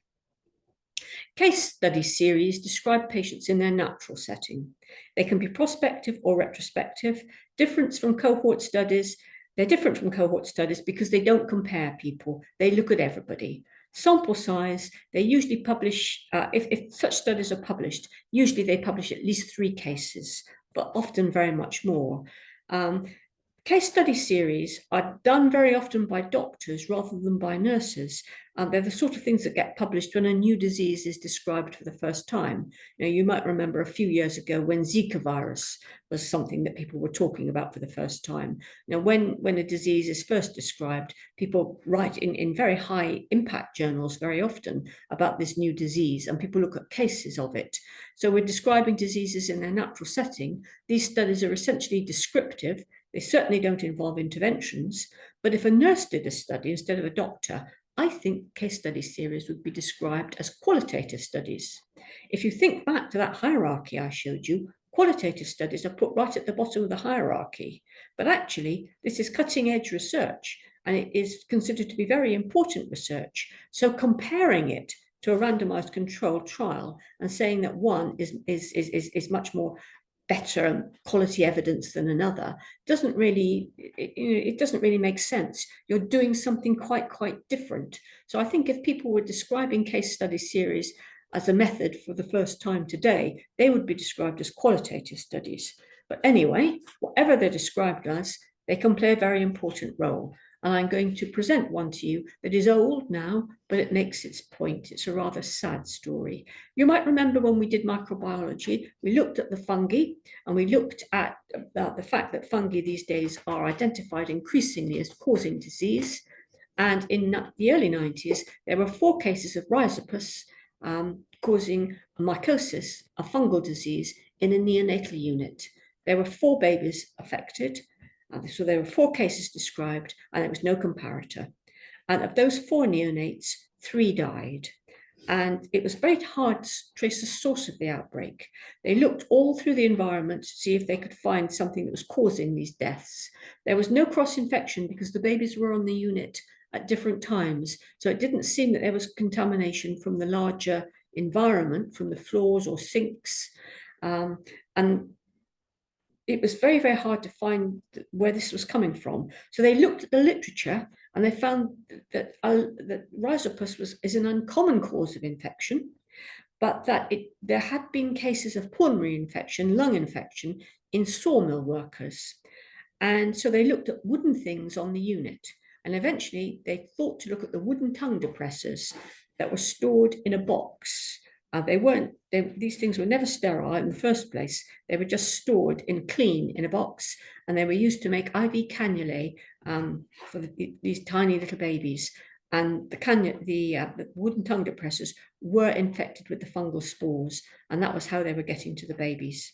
So this is a dreadful, terrible moral lesson in using clinical equipment when not for its intended purpose. These tongue depressors should never have been used for this, with these very tiny, very vulnerable babies who are very immunocompromised. Now, this study took a lot of detective work, and you can see that it did, but it took even more detective work in the 1990s than it would do today, because although there was the internet, looking things up on the internet was a lot harder work then, and databases weren't as well designed, as easily navigated, anywhere near as much as they are now. So this was a very notable study, and this study was given to me by my colleague and friend, Dr. Purcell, who is a children's nurse and who also teaches evidence-based practice. We work very closely together. We do a lot of work together, and in the tea break, I was phoning him this morning. So we've looked at all the different methods, or many of the most common methods that are used in infection prevention. So now let's stop and think. Is infection prevention evidence-based? Are many infection prevention measures underpinned by high-quality, robust RCTs? And if there are RCTs, how rigorous are they? And what are the barriers to undertaking them? And what type of evidence do we use mostly in infection prevention? So we'll look on the next slides, because we've gone through a lot of methods, and it's important to know about the methods, but really we've looked at those methods in order to apply the methods to the particular topic we're interested in, which is infections. So one of the first barriers to doing research, to doing what is traditionally considered high-quality research in infection prevention, is the logistics and the cost. It's not possible for some research questions. When we did the basic microbiology lectures, we talked about the fact that many people introduce self-disinfecting sinks on a unit. A lot of germs like to live down inside the U-bend. If we could have a sink that disinfected its own U-bend, if you could switch it on to heat up, or if you could switch it on to pour disinfectant down itself, you'd kill the germs. And people have marketed these things, but do they really work? If you were going to have a great big trial, you need lots and lots of wards with lots and lots of self-disinfecting sinks, which cost thousands of pounds each, and you need control units. People would, it'd be expensive to get a sample, and then people would know whether they'd installed self-disinfecting sinks or not. Of course, they would know whether they spent a lot of money and whether they'd had a lot of disruption going on in the ward. So such a trial could never, ever be done blind. You'd need to convert the whole ward, and so that would be very expensive. There are no randomized controlled trials yet. People have published whether they like these things, and might have published cohort studies, but there's no trials yet. Then there are ethical considerations. A lot of the things that we do in infection prevention don't cost very much money, and a lot of them are quite common sense. And they're things that we've done for years and years, and you'd be a brave person, really, to change them. Now, we put the infectious person last on the operating list. We've isolated people with infectious conditions since biblical times. So not to go and isolate them, to change the we construct operating lists now, would take a bold person, and these things don't cost much money. Then a lot of things are effective in theory, and so if you've got alcohol-based products that work in the laboratory, well, you assume that they work in the real world. No ethics committee in the world would allow us to do a trial where we looked at hand hygiene versus no hand hygiene. No ward in the world would they agree not to clean their hands just to take part in a trial. It wouldn't be nice. It wouldn't be nice for the staff. It wouldn't be nice for the patient. And an ethics committee would say, well, no.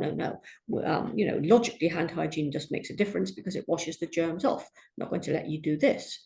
So there are very big barriers there. And then in order to do a trial, good quality research, you've got to have good outcome measures. Now, infection rates are one thing, but we already know from our microbiology lectures that lots of infections are asymptomatic. People don't know that they've got them. We can't tell if they've got them. And there are lots of variations in patient populations. Could you compare, if you did a trial, could you compare cancer patients to a ward where you've got elective minor surgery patients? You can't compare those people because their risks of infection are different. You're comparing with apples and pears. It's not possible. Then you can use proxy measures. In a lot of the studies that I look at, because I'm a specialist in hand hygiene, instead of looking at infection rates when alcohol hand rub has been introduced, people have looked at whether people have cleaned their hands more. But that's a proxy measure. It's not a measure of infection rate. And then look at what poor old Rupp did. He introduced his 62% ethanol and he got caught out there because in theory it should work, but in practice it didn't. So poor old Rupp, one of the reasons for using his study as an example was to pick up on the same point here. Then risk of infection. How do you measure risk? You can't measure risk. We do know that patients can become colonized, but then, if we wanted to test for colonization, we'd have to test every patient in our sample, and that leads to an enormous amount of cost. So lack of persuasive outcome measures is a big barrier to doing practical research. And then there's the impact of confounding variables on infection-related outcomes. So we're back to our seasonal and secular trends again. We know that you get more virus infections in winter, we get more food poisoning in hot weather, and we get all these other things. And so to do a trial in the real world that went on for any length of time would be very hard. So for all these reasons, trials in infection prevention are not done that often, and they're not often very, very good quality trials either.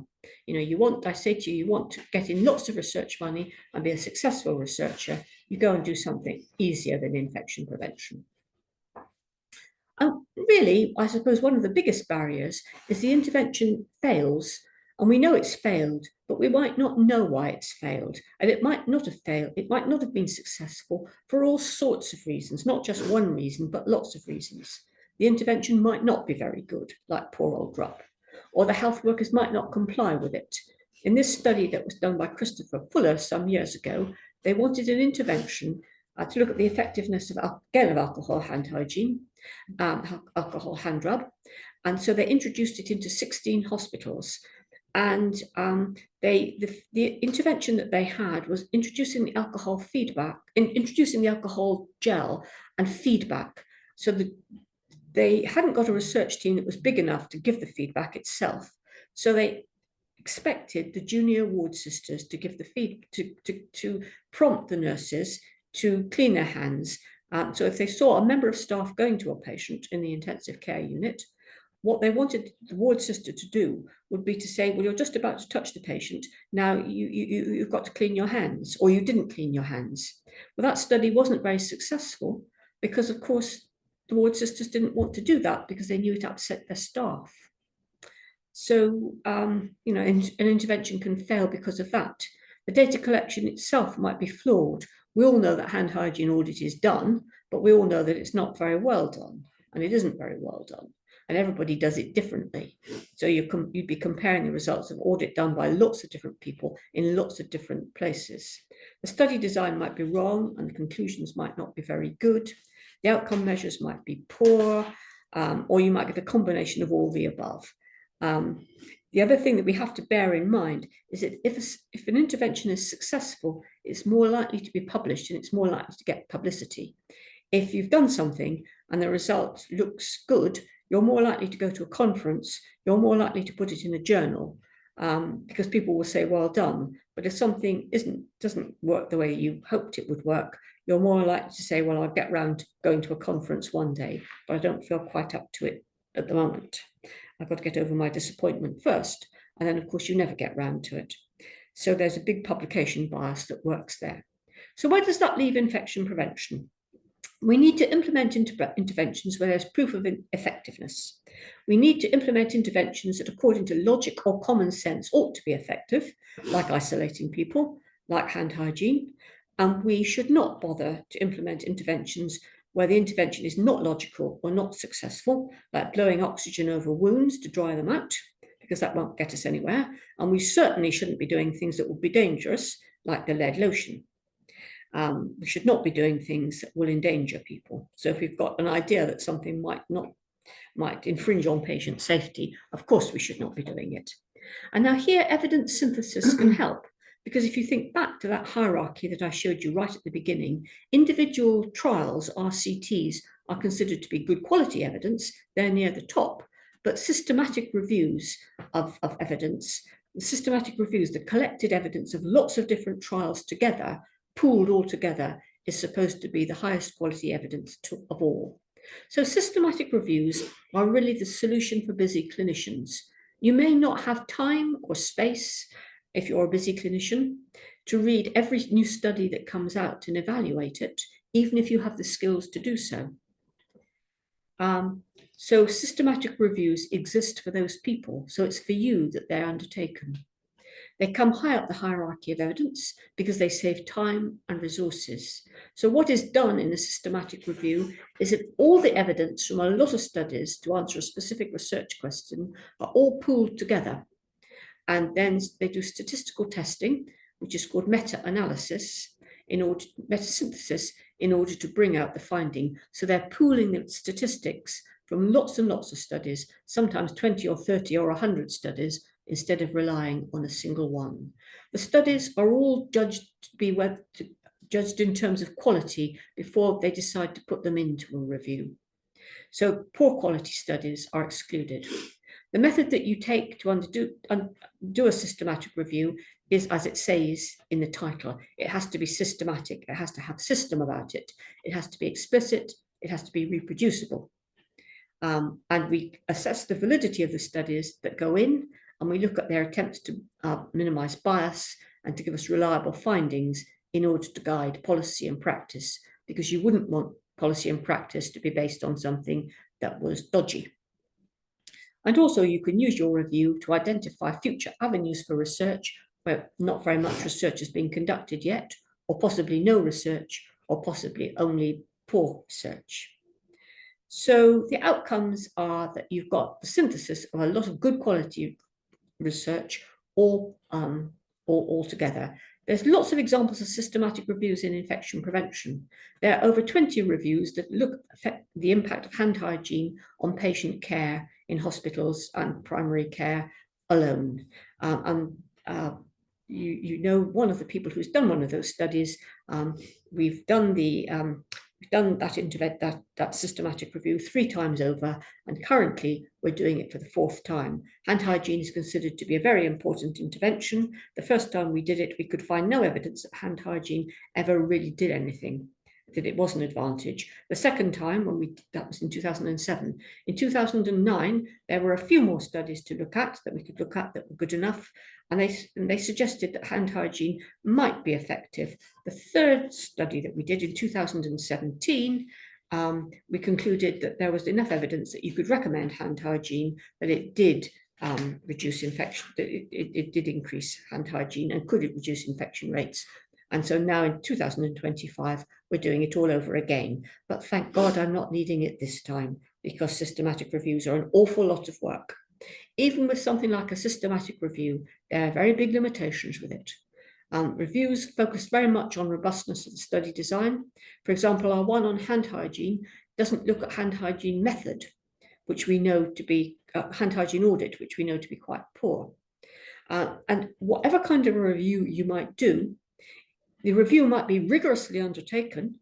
You know, there's guidance for undertaking reviews, and you might adhere to the guidance and you might do your review perfectly, but there might not be very good quality studies to go in there anyway. And that's true with the hand hygiene studies. You're reading these studies at home, you're reading them by yourself, and you're thinking to yourself, this study couldn't possibly have been published in a good quality journal. It's just so bad, it couldn't possibly have been published. But of course it has been, because however carefully refereed, the referees haven't been careful enough. So you might do a review, and there are reviews where people have concluded that there is no study fit enough to go in, and there is no evidence. The other thing about reviews is that they're very, very time consuming.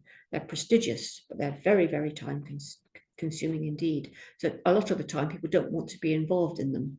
The reason that a lot of examples that you get in this lecture is from hand hygiene is because I know them so well from having done the Cochrane review in hand hygiene.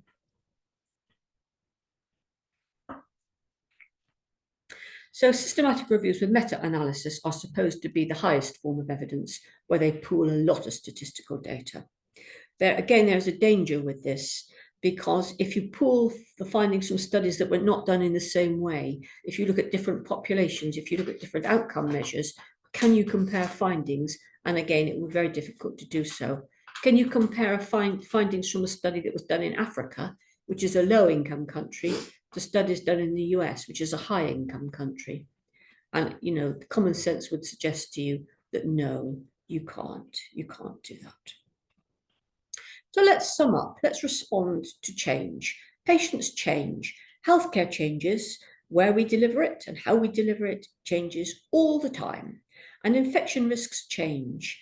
There can be genuine change to infection risks. There can be changes in the way that things are spread. We know from our basic microbiology lectures that originally norovirus was a pathogen that lived in the water. It lived inside bivalve shellfish, and it was a food poisoning organism spread by the fecal-oral route. And then it got into the ecosystems where healthcare is delivered, and we know that now it is a major healthcare pathogen. We know that probably HIV existed inside animals for a long, long time, and somehow it got into the human population and caused big outbreaks and a lot of havoc there. Sometimes our ideas about infection change as well. For a long time in hospitals, the emphasis has been on spread by contact, which is why people like me have spent so much of their professional lives looking at contact spread. But the COVID pandemic drew attention to the importance of the airborne route again. And now people are beginning to see that the airborne route is important, and much more effort and money is being poured into looking at spread in that direction. We know that pathogens can change, and we know that we can alter how they behave. We can do all sorts of things. We can heat them up, we can cool them down, we can pour disinfectant on them, we can wash our hands, we can do all sorts of things, but we're never going to destroy the pathogens. They're always going to find a way around because they've been here longer than us. They're very, very adaptable. They can adapt to the environment in half an hour. They can reproduce in a day. Antibiotic resistance can spread throughout a population, and we can't stop it. We can do things to try and change it, but they're going to be cleverer than us. They haven't got any brains, but they're going to adapt faster than us. So we have to learn to manage the pathogens. We're never going to be out of a job. We're going to have to manage them and live alongside them, and we're going to have to learn to reduce health risks in hospital and community settings. We know what we think now, but we don't know what will change in the future. When people invented 5 moments for hand hygiene, it was innovative and it looked very clever, and it still is. It doesn't answer all the questions.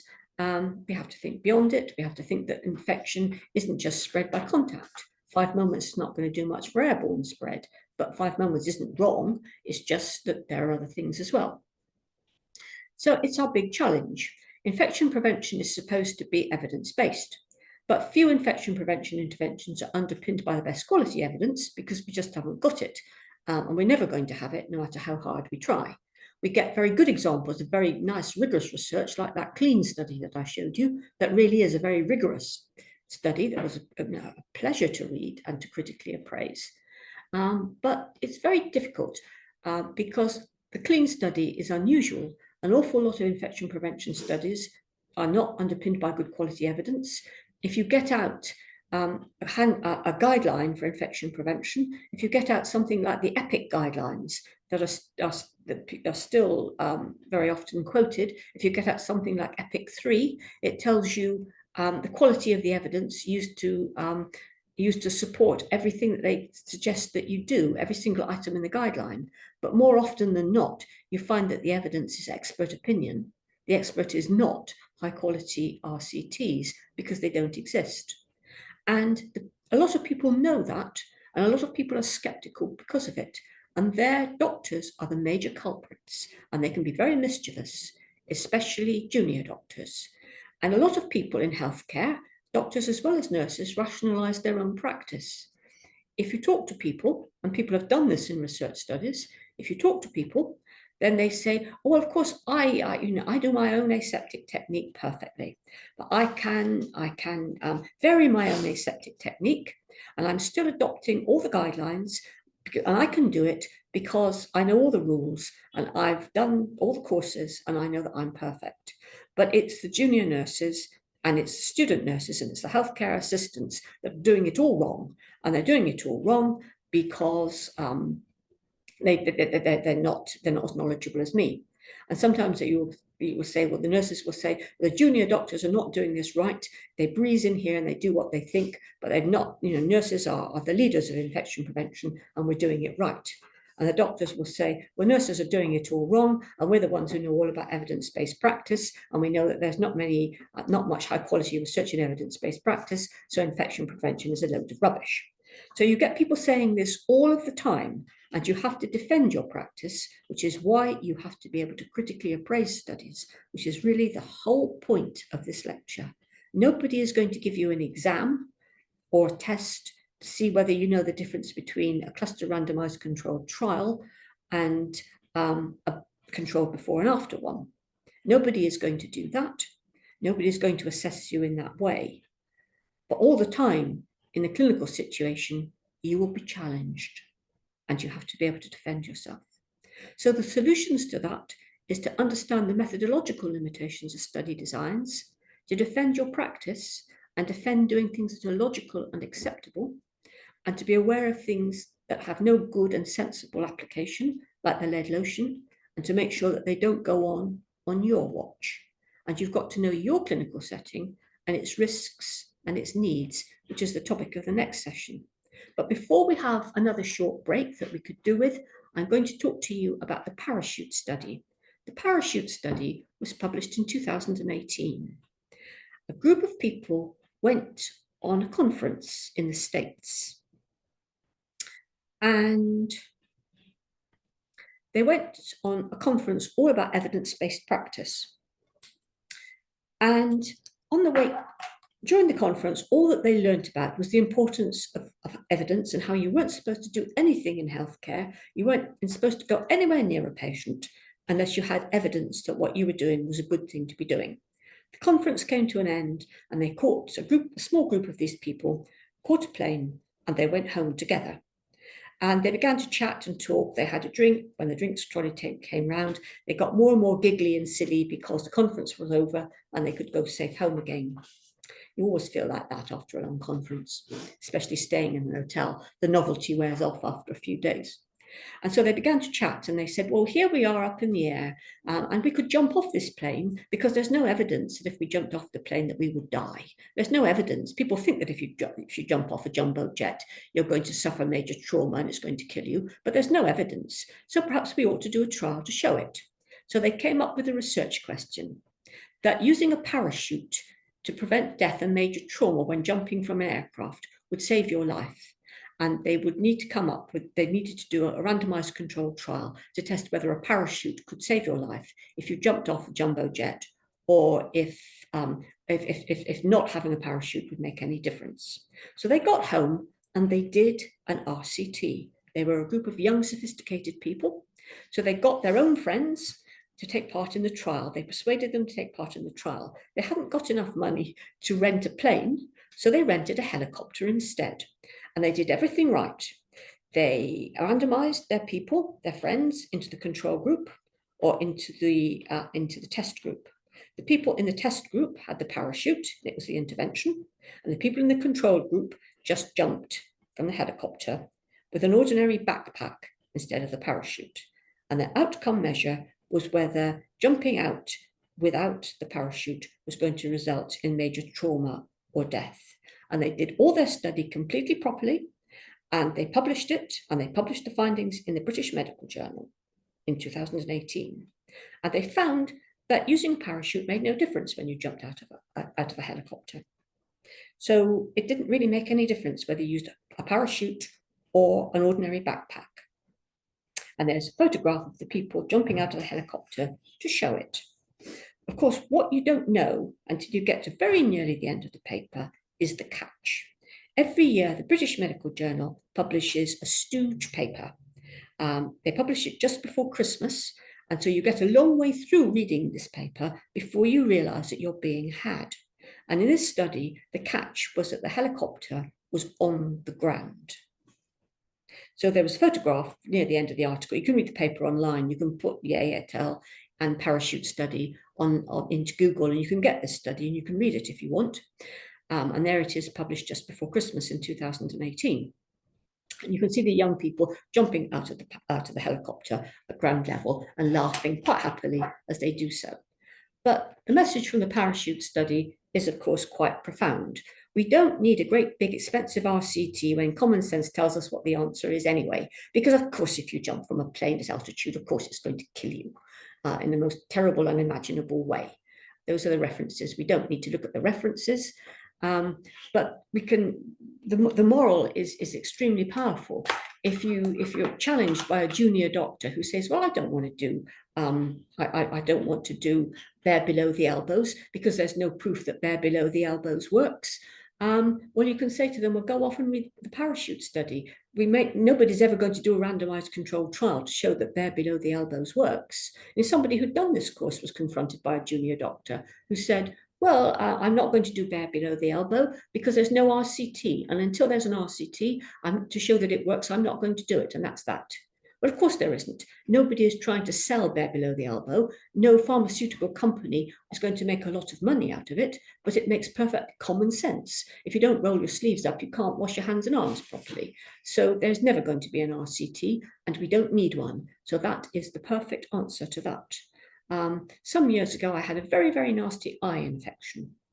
I was not very well at work. And at the time I worked at City University, and somebody at work said, well, you can go to the accident department at Moorfields Eye Hospital. They have a primary care unit there. You can just walk in.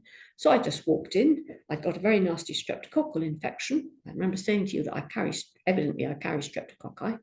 And I was prescribed eye drops, antibiotic eye drops. And when I went to collect them from the pharmacy, I was rather surprised to be given one bottle.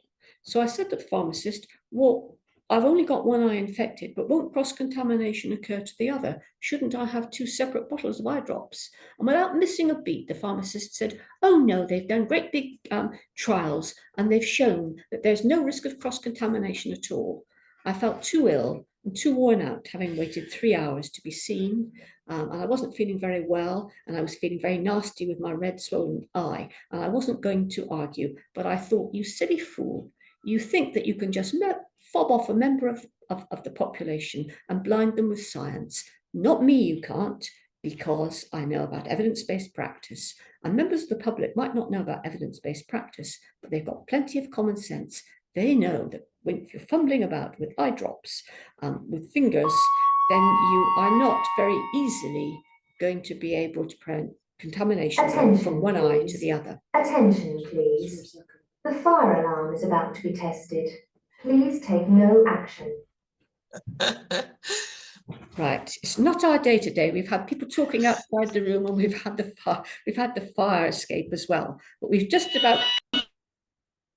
So this is a good place for the fire drill. I would say so. Let's have a quick break. Let's have a break here while we get the next presentation up. Yeah, let's have a 10-minute break if that's all right. If we come back at 2022, so Right. it's about 9 minutes just to sort of refresh yourselves. Attention, please. The fire. Okay, everything's fine. All right. So we've been through toughest part of this morning now because we've done the lecture and we need just to go away and think about it. And for this last section, before we finish this morning, we're going to do group work and we're going to have our aims and objectives. In this section, we're going to design an infection prevention strategy to meet local service needs, and we will very briefly critically appraise a study. So what we'll do is we'll have a piece of group work after the first thing that we'll do, and to get, probably we'll feed back all together for the second one because time will be running out a bit then and people will be tired, including me. So our first exercise this morning is going to be designing an infection prevention strategy to meet local service needs. So just stop for a moment and imagine you've been asked to update hand hygiene and policies for PPE in your organisation. What factors would you consider updating in your policy? How would you proceed to implement them? And how would you evaluate your updated policy? So what would you do in order to change thoughts about the way that hand hygiene is done and PPE? What in your organisation would you need to do? How would you do it? And how would you know how well you've done it? So there are points we should consider before we break out into groups to consider this. You need to think about the evidence base, research and other sources of information. For example, legislation is always going to influence infection prevention. You think about dangerous substances and COSH. Stakeholder opinion is important as well, because if people really don't want to do something, they won't do it. National and international policy, because there is certainly national policy that tells us what information we have to collect, what surveillance we have to do. There are national guidelines for the way we do things and international policies from organisations like the World Health Organization. We need to adapt the policy that exists to meet local organisational needs, because one overall policy won't meet the needs of every single organisation within in the UK. We need to look at different parts of the organisation. We need to look at different occupational groups, different ways of working, because one size doesn't fit everybody. And we're going to have to look at organisational expertise. Infection prevention is multidisciplinary, and so there are all sorts of people who might be influenced and will need help with influencing change. And above all, we need to think about costs and resources, because nothing is cost neutral. Healthcare is expensive, and at the present time, we have to think about costs more than we've ever had to think about them before. So let's get into our groups, and we'll have 20 minutes for this. And then we'll have feedback from the groups. So we'll go into the groups now, and then we'll come back together again in 20 minutes, if that seems all right. Thanks.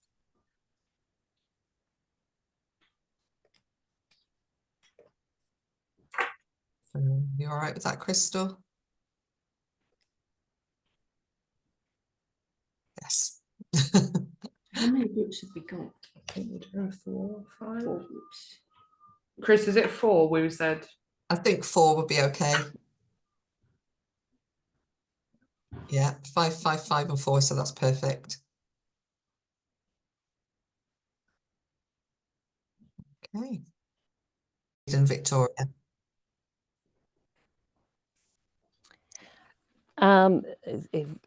Do you have the objectives again? If we can pop them up. Okay, sorry, no. Oh, Crystal's got it. Yeah, Crystal, are you sharing them? I think so. What's that? We've got Yeah, sorry, I was on picture of things like No, okay, ant no worries. I was going to share them if not, but that's fine. It's very good. That looks like termites. Hills.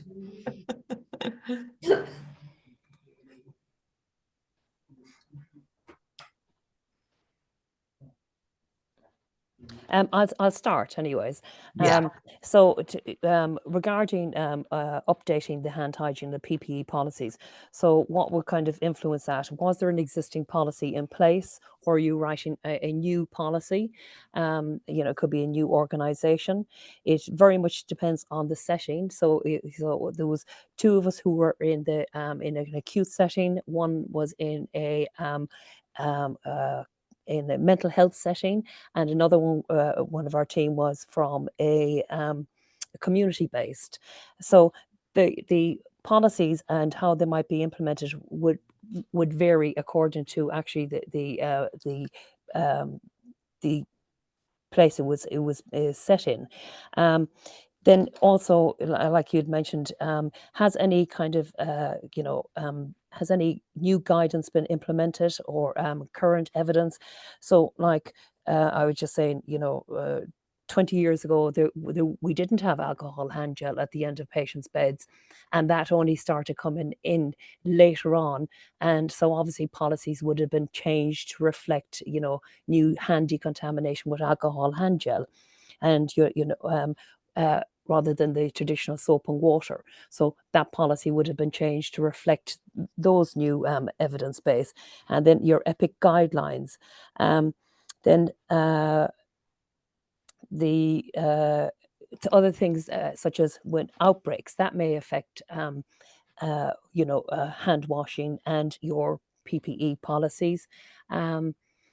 How would you proceed with the implementation? How would you evaluate? So and then we talked about PPE. So PPE, I don't think, before COVID, some people didn't even know what the abbreviation PPE stood for. So now everybody knows what personal protective equipment is. So the policies were changed to reflect that pandemic that happened. And now we're looking at other ways because of high consequence infectious diseases and your viral hemorrhagic fevers, how we should be donning and doffing PPE, and policies have been written to reflect that with your hoods, like the old Charnley hoods for your viral hemorrhagic fevers. Also the FFP3 face masks. We only ever really use those for TB, but now everybody has to have their annual testing or biannual 2 yearly testing for their FFP face mask, and open suctioning for tracheostomies. So that guidance, that policy had to be changed to reflect new findings of how kind of aerosol generated procedures, how you would be wearing your FFP face mask. Then Ginjan had also said about staff now having to wear long sleeved gowns for CPE patients. So the policy had always said before that bare below the elbow. So the policy had to reflect that. And then staff were questioning why. So they had to have that evidence base. They had to have the answers for staff when they were asked why would we be changing from what we understand. Then also we said, like, here we have a winter plan. So what patients we can isolate, what patients we can de-isolate, and regarding PPE. So that changes because we're in OPL 4 or business continuity. So depending on hospital pressures and what has actually happened, may actually influence sometimes a policy to be updated. But it's all based on evidence that's out there. Then, did I answer most of those? Should I go to the next one? Okay. So the next slide was exercise 2. The next slide was asking how do you evaluate the policy? Well, as you were saying, Dina, we're not going to do randomized controlled trials. However, the only way that we can actually evaluate is looking at speaking to staff. Are they aware of the 5 moments of hand hygiene, going in there and doing audits and speaking to them, and knowing when they should be using, their their alcohol hand gel, and when they should be washing their hands. Good, effective hand hygiene is more effective than actually than the actual product you're using. Was it you, Dina, that did the study of soap versus No, I didn't. Oh. Quite a lot of people, the person who did a lot of comparative studies was Graham Ayliffe. Oh, okay. Died a few years ago. He was very Oh. elderly when he died. He was well in his 90s. But Mm. he did a lot of experiments at the Birmingham Laboratory Institute then. And you know, the 5 moments for hand hygiene traces back to the laboratory. The diagrams of people doing this and you know, doing the different parts of their hands was a technique that they used to make sure hands were perfectly clean before they put soap on and before they put alcohol on to compare their activity. What they did was they got people to clean their hands very, very, very, very thoroughly. And then they poured on a drop of E. coli, and then they tested the effectiveness of the E. coli, of removing the E. coli with soap and with different concentrations of alcohol and with other substances. So I certainly wrote about it, but I didn't do the original experiments. Okay, right. Yeah, that very, very interesting.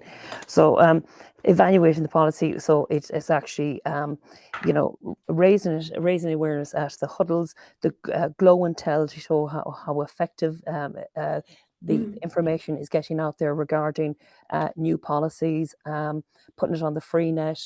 Then on the next slide is who would we get involved? Are the link nurses, the clinical practice educators, raising it at IP summits, raising it at the IPC road shows. Dina or Jean, sorry, Jinjin, do you want to add to that also? You had you had said about different areas, how policies can reflect different areas such as theatres and neonates too. So it was about so we had different policies, infection control policy for different areas actually. So some of the departments, they will do their own policy. For example, theatres and neonatal units, especially with the sometimes what they say is to recover infectious patients in theatre, using their own policies and things like that. So they have their own infection control policy, and we have their own overarching policies for the trust. So, and also for neonatal units, we had quite a lot of issues with the MRSA, with the PPEs and things like that. So babies acquiring MRSAs in the unit when we think we did quite a lot of investigations around that, and what we thought is sometimes the parents might be colonized with it, and when they do the kangaroo cares and things like that, so the babies are acquiring. So we were thinking like if the babies are really, really fresh and are where this infection comes from. So we introduced quite a lot of hand washings, and then sometimes suppression treatment for the parents and things. So this is quite they've got their own different policies of infection control policies in the neonatal unit. So it's like even though we had like one big one, hand hygiene PPE policies for the trust, so each department has their own. Quite different from what we have. Yeah, that's that. Is that everybody in group 1? I hope it's not entirely different, Ginny. I hope it actually, what's the No, word? no, it's not entirely different, but according to their settings, it's they interpretive to their area.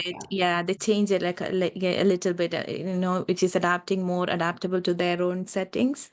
I think it's great that they take the ownership of it, but it has to align to yours, doesn't it? It will be tweaked. It will be tweaked to little match. Bit. To match where it is. I think that's a very nice comprehensive answer. I think we've covered a lot of points there. Well done. I like that. You know what I say when I go to maternity? I say, about hand washing, and I say, Sellenweiss, said it in 1860, about hand washing and maternal deaths. And I says, and here we are in 2024.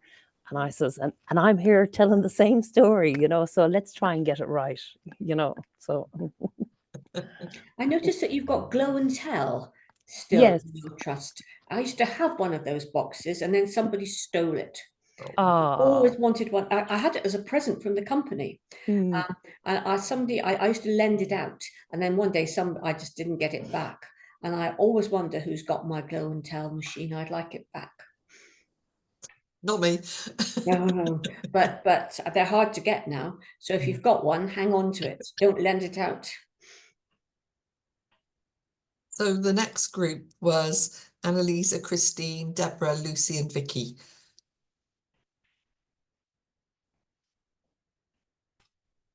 Okay, are we ready to go? I fed back yesterday. Shall I do it? See what you've got to add to that. That'd be lovely. Do you want me It's to take always- it, Deborah? In many ways, it's easier being the first person because everything that you say is going to be new in the first group. Okay, I'll do it. So a lot of ours was very similar. So factors you consider when updating your policy, what already stands, what is already in place, what are staff already complying to, the information surrounding that. So what have you got to support your new policy? So NICE guidelines, HUE recommendations, research has been done to obviously implement your new policy to support why you're changing the policy. Proceeding with your implementation, so link nurses, staff compliance, so whether we go out and explain to the staff why we're making the changes, to support it, to try and get them on board to understand why it's happening, so there isn't such a resistance in the fact that this is being changed because I said it's being changed. They're aware of that and they're on board with that. And then evaluating, so audits, staff feedback. Staff will very openly tell you what doesn't work very quickly before they tell you what does. Oh, yes. Yes. So I get them involved. This is to change how do you feel after a month of how it has changed? Go in and audit to see whether people are reverting back to the old ways, whether the new ways are in place. And then you can further support that in going back again and doing further education with staff. Just to get that everybody's doing the same thing in the same departments across the floors. So yeah, auditing, staff engagement, communication. Staff engagement is so important and so many people overlook it. And there's a lovely study that was written up in the American Journal of Infection Control some years ago. And they did a study. The study they did was looking at the staff's willingness to engage in change. And some people who didn't engage in change, always the same people who always said we've always done it this way. And they called them the constipators. Mm-hmm. They were called the constipators because they didn't want to change their behavior. The constipators could hold you up. Yeah, the idea of staff engagement is very important, and the fact that people will get back to you and tell you what they don't like and what doesn't work before they'll be constructive and tell you what does, I think is a very good point. Yes, well done, very good. Right, group 3 was Helen, Julia, Ronnie, and Sunday. So we looked at this because we all come from a very diverse group. We do different areas. We looked at this sort of kind of a high level.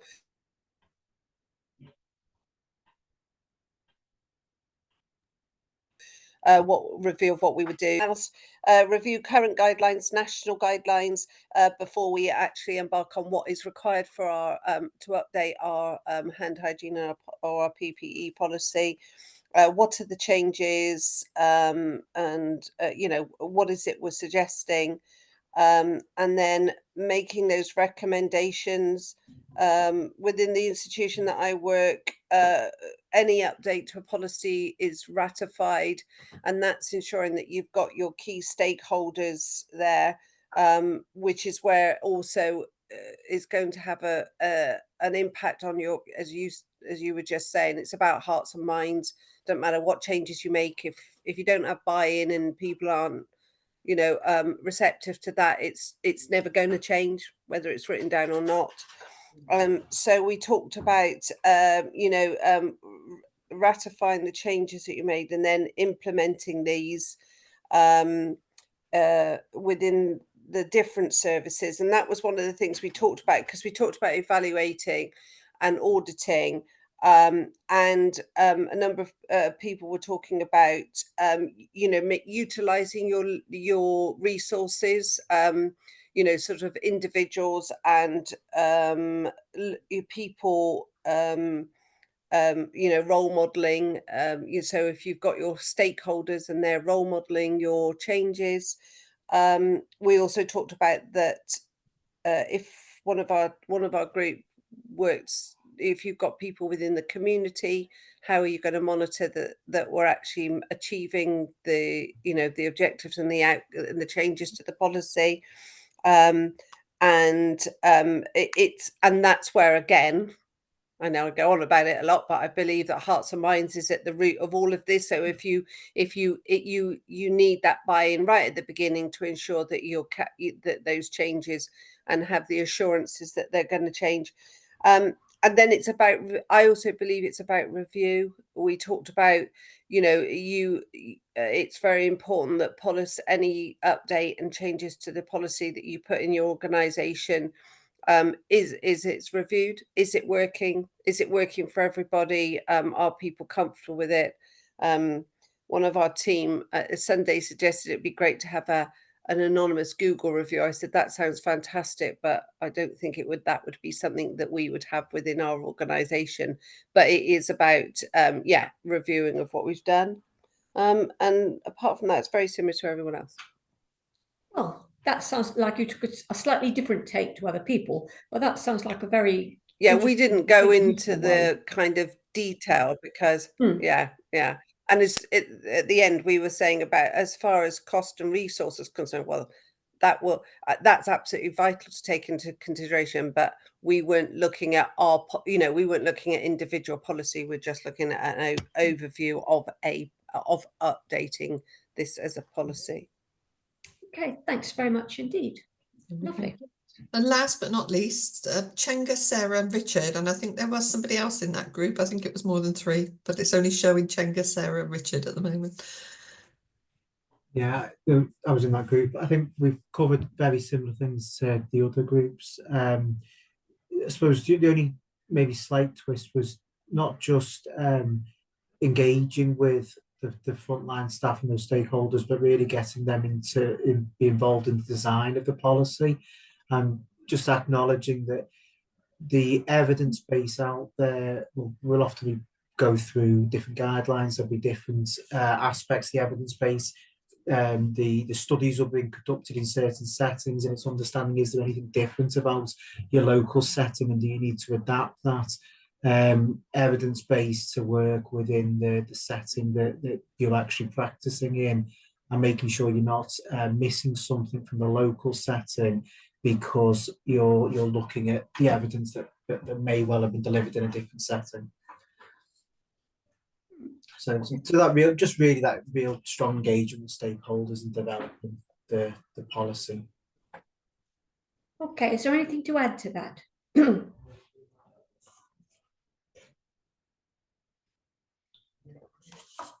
I think one of the most frustrating things I had, Dinah, with policy when I was working was when you had to make it fit the format of the policy for policies. Oh yes, yeah. When you've got a template and it has to fit that, yes, yeah. We did have ways around it. Oh yes, there are always ways around it, but it's just tedious. But yeah, I think we had some of the best answers to that session that we've had for a long time, possibly. Yeah. Right. Shall we carry on? Yeah, lovely, thanks. We're about 20 minutes, Dinah, if that's okay. Yeah, that's fine.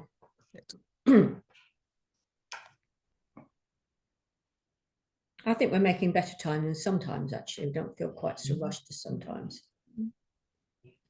Although it's quite noisy here today. Thanks very much.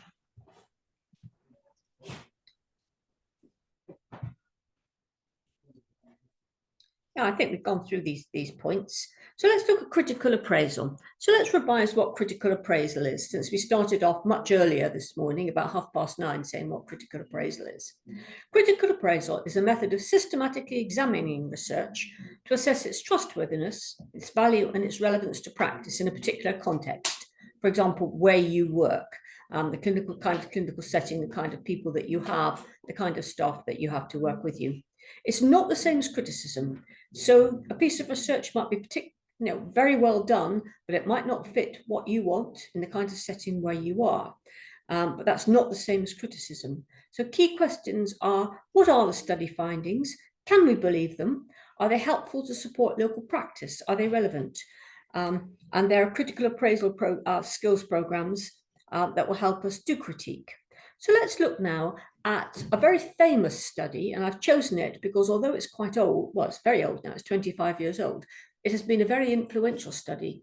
The people who did this study were based in Geneva in Switzerland, and the main author of the study was Didier Petit.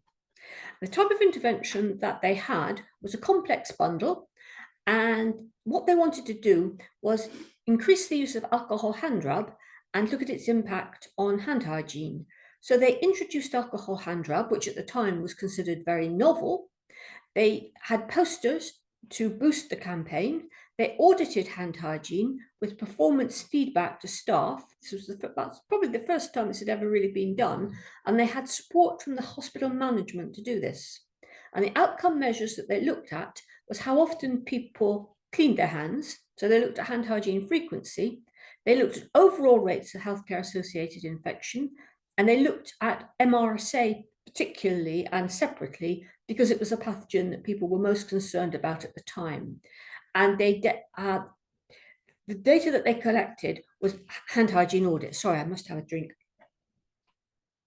They collected all hand hygiene, they audited hand hygiene, which they did by manually watching people clean their hands. They didn't use electronic monitors because they hadn't been invented then. They didn't ask people what they did because it's inaccurate. They actually went in and watched what people did. So they did big audits. So the study protocol that they had was they collected baseline data for all their outcome measures. They measured hand hygiene by auditing. They collected data for healthcare associated infection and MRSA. They put their campaign in place. They put the bundle in place and they followed up the data for 6 months, 12 months, and so on and so on. And I think they're still collecting it now. But the period for which they published was between 1994 and 1998. So they did 834 hours of audit, which is a lot of audit, and they observed over 20,000 hand hygiene opportunities. They found that hand hygiene adherence increased for nurses and unqualified healthcare workers, but not for doctors. I'm sure that will sound familiar to you. And hand hygiene adherence overall increased from 47% to nearly 67%, which is a big increase. But notice it wasn't bad in the first place compared to that Bischoff study where it was just 19% that we looked at earlier this morning. The overall rates of healthcare associated infection declined from not quite 17% to just under 10%.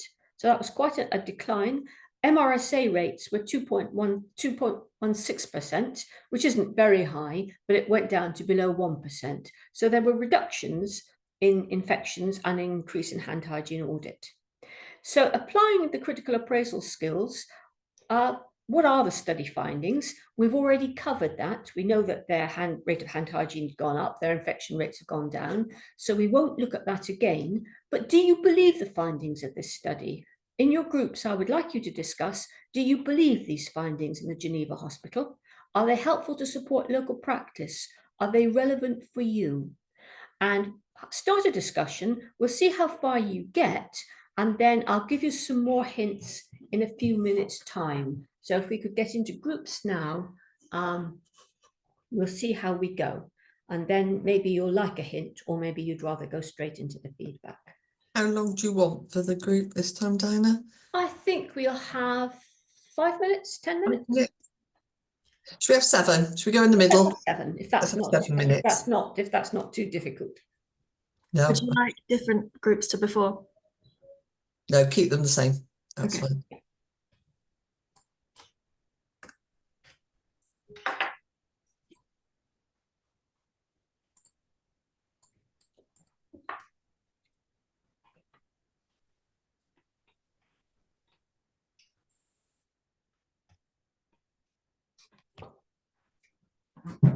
Perfect. That'll give us. Should we get that now? Actually, what we could do is I could do the feedback to everybody because you can either be right or wrong. And so what I usually do here, because we're often quite strapped for time, what I'll do is I'll do the feedback myself. Then if there's people want to say anything at the end, they'll be able to do so. We'll have enough time. That'd be brilliant.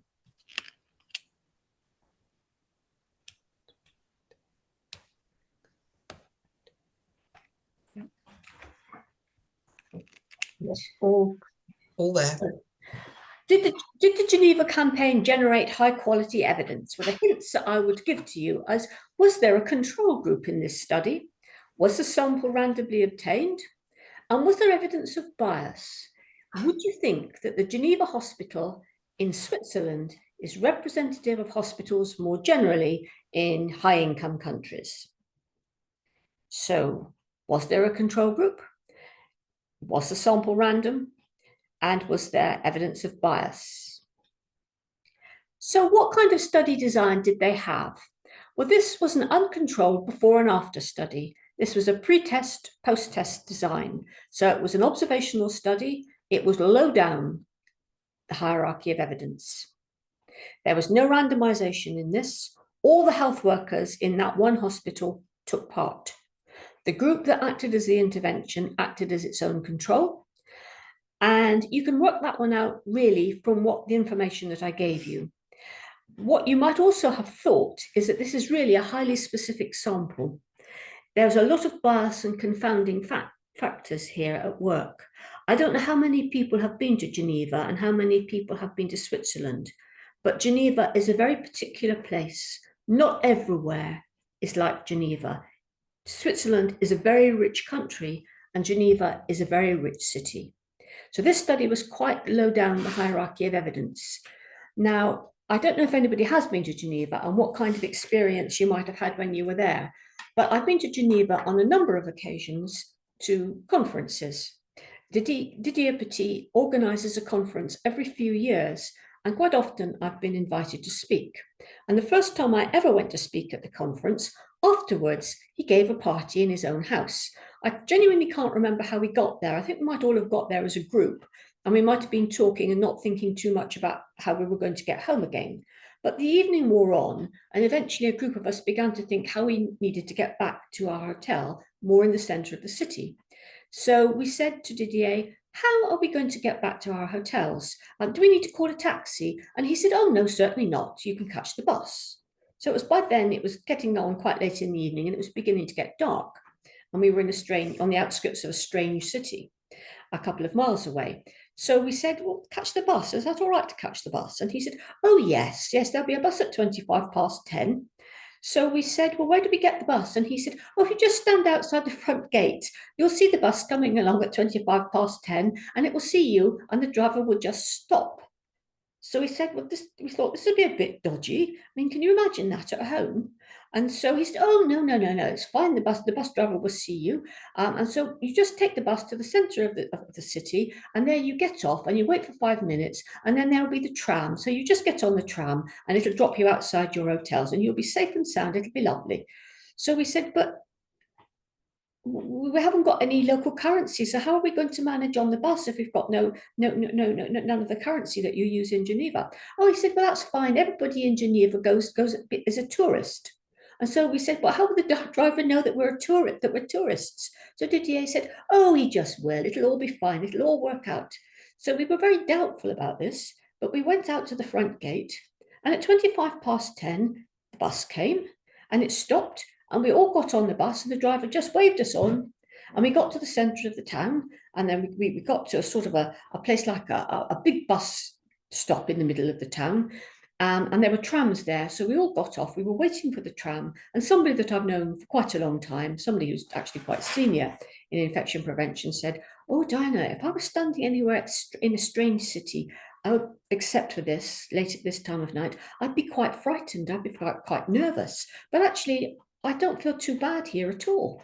And I agreed with her, and it didn't feel particularly threatening or upsetting at all. Now, I'm sure that there are parts of Geneva, like any other large city, where you would not go wandering at home at night. And it was June, so it was warm. It wasn't as if it were bitter cold, but certainly the atmosphere was non-threatening. And the tram came in, and again, we had the same experience. Within 5 minutes, we were on the tram. Again, we didn't have to pay. Nobody asked us for any money.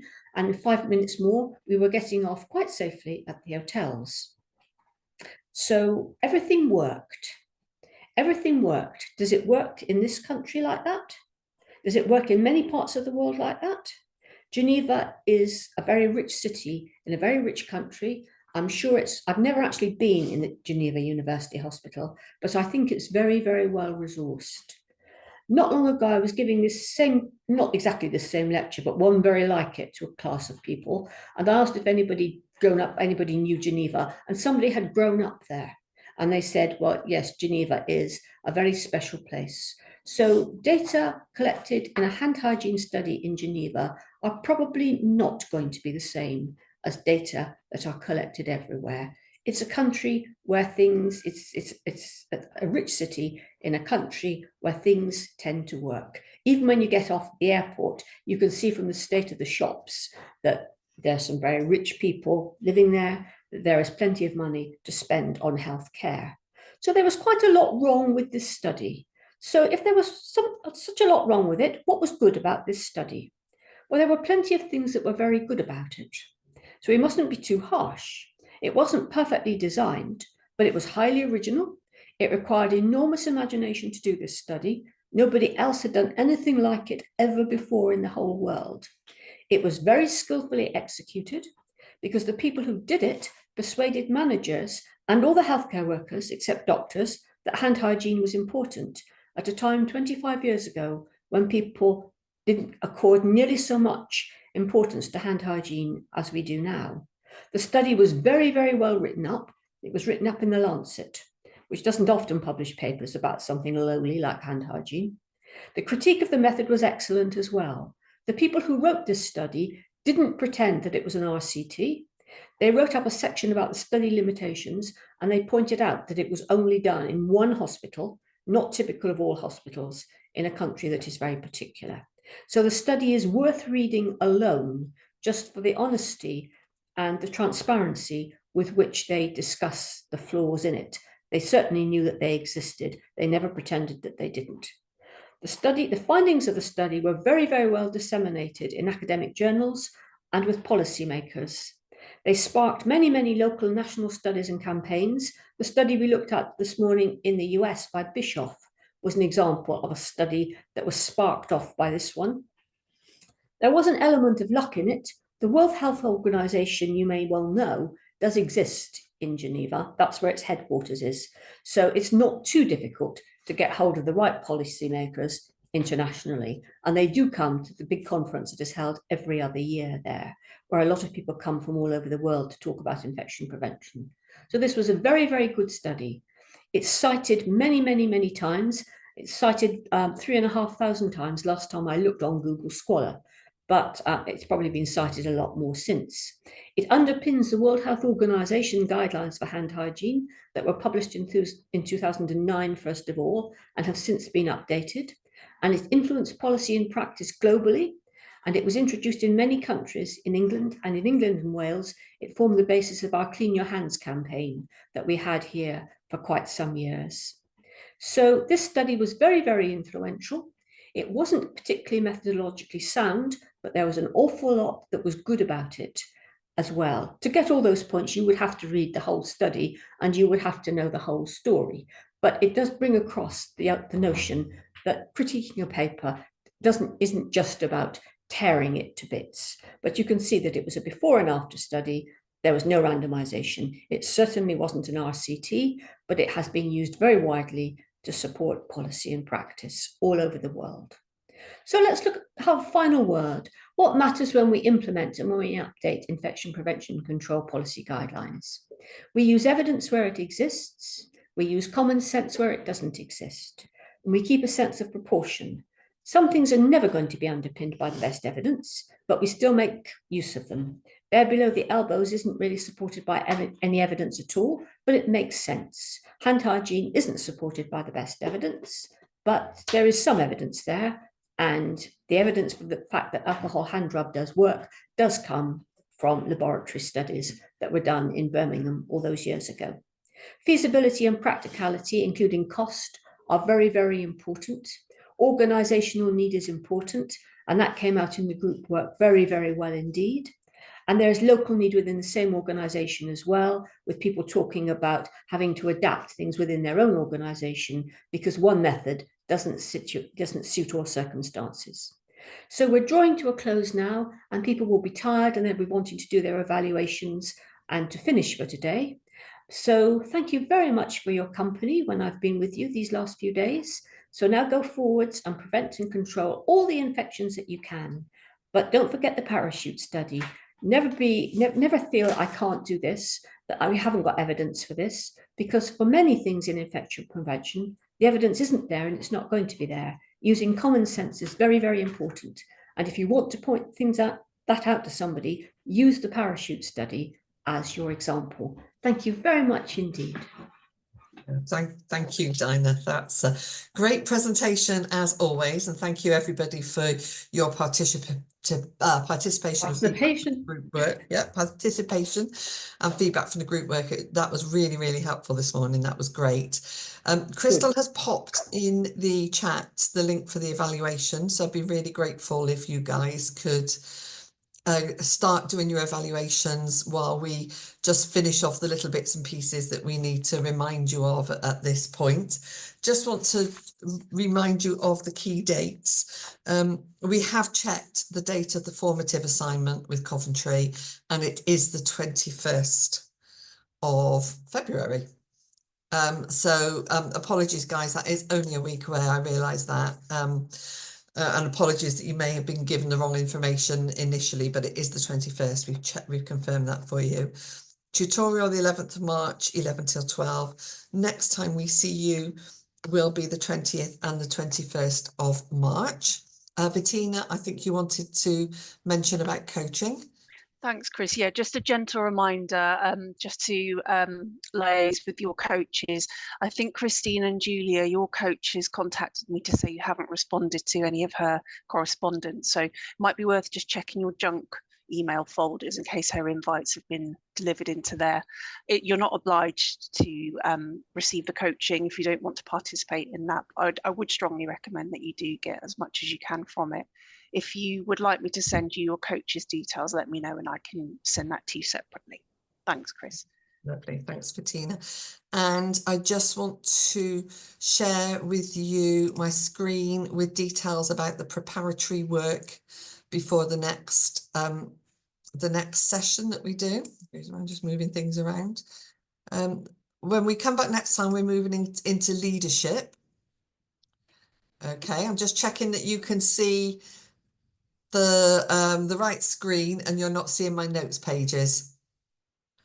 Doesn't really matter if you are, it doesn't make any difference. Okay, before the next session, what I'd like you to do is devise a 30 to 45 second elevator pitch on one of the following, either your service improvement project or an aspect of IP&C that you would like to improve in your workplace. You started doing this with Caroline yesterday when you were telling us about your what you were doing for your projects. But for this has to be really short and sharp. And the purpose of this is to help you practice on your communication to your colleagues.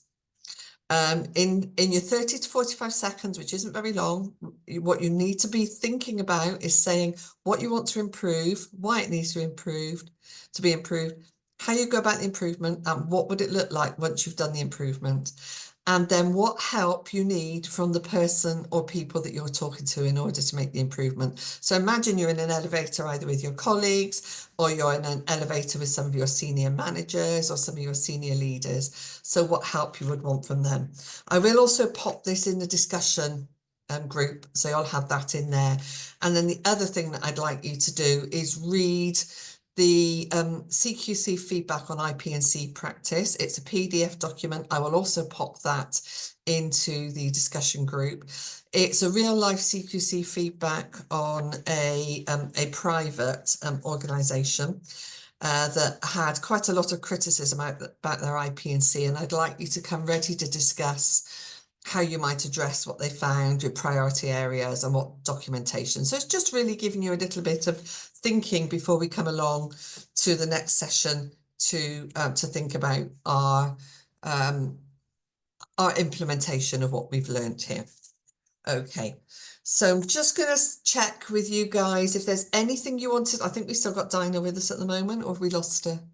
No, we've lost Dinah, so we can't ask Dinah anything. If there's any questions that you did have for Dinah, please let me know, because I can probably answer some of them. If not, we can get back to Dinah and ask her them. Or if there are any other questions or queries that you have at this stage regarding the course. I just wanted to flag, sorry to step in. I did check with the university yesterday and everybody has got the correct module assigned to them on Aula. Sunday, I've just seen the message that you've sent to me. They've confirmed it is uploaded onto there. So could I ask you to go back and check this afternoon, please, and navigate your way through that. But everybody has got the module uploaded now. That's lovely. Thank you very much for doing that, Bettina. So please, when you've completed your evaluations, feel free to leave us at that point. Thank you again for doing your evaluation. Sunday, I see you want to come in and ask Bettina something. Sorry, I'm just going through the aula, but there's nothing there. Yeah, I can't find Sunday in the participants, so I'm not sure if they have added him. I've checked both. Are you doing level 7? Sunday, what level are you doing? It's not clear. This is my aula at the moment. I'm trying to show you. It's got nothing under the assignment. Sunday, can we check what level you're doing? Master's level. Yeah, level. It says here Sunday Abby is enrolled. Module level 7 is attached. Okay, is there anybody else? Because I'm just going to do one hit on this. Me, Victoria. Victoria, so you can't see yours either on there? Yes. Is there any, Crystal, is there anywhere in particular they should be looking, or is it really obvious that it's not there? It's really obvious. I don't think they've been added because I'm on the participants list on Aula right now for January to May, and I cannot find Sunday. Victoria, which level are you on? I think masters as well. Yeah, I don't see either of them then. Okay, I'm going to hit this right now because so I've got Sunday. I will send you a screenshot, Bettina, of what I'm talking about. Thank you, Crystal. Okay, thank you. I'm really sorry about that, guys.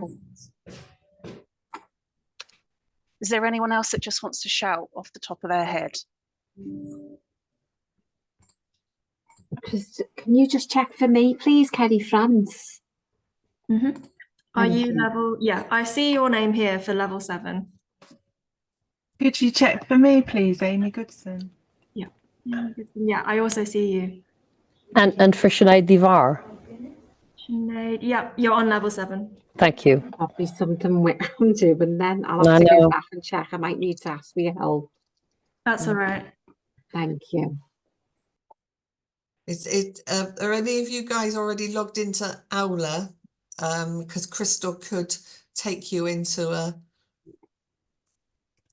breakout room, and if you share your screen, Crystal would be able to help you look for it, I'm sure. Yeah, I'm happy to stay on. And anyone who has questions after the call, just pop an email over to here, the address I've just put in, and we'll answer them. Thank you. IPC education@icn.org.uk.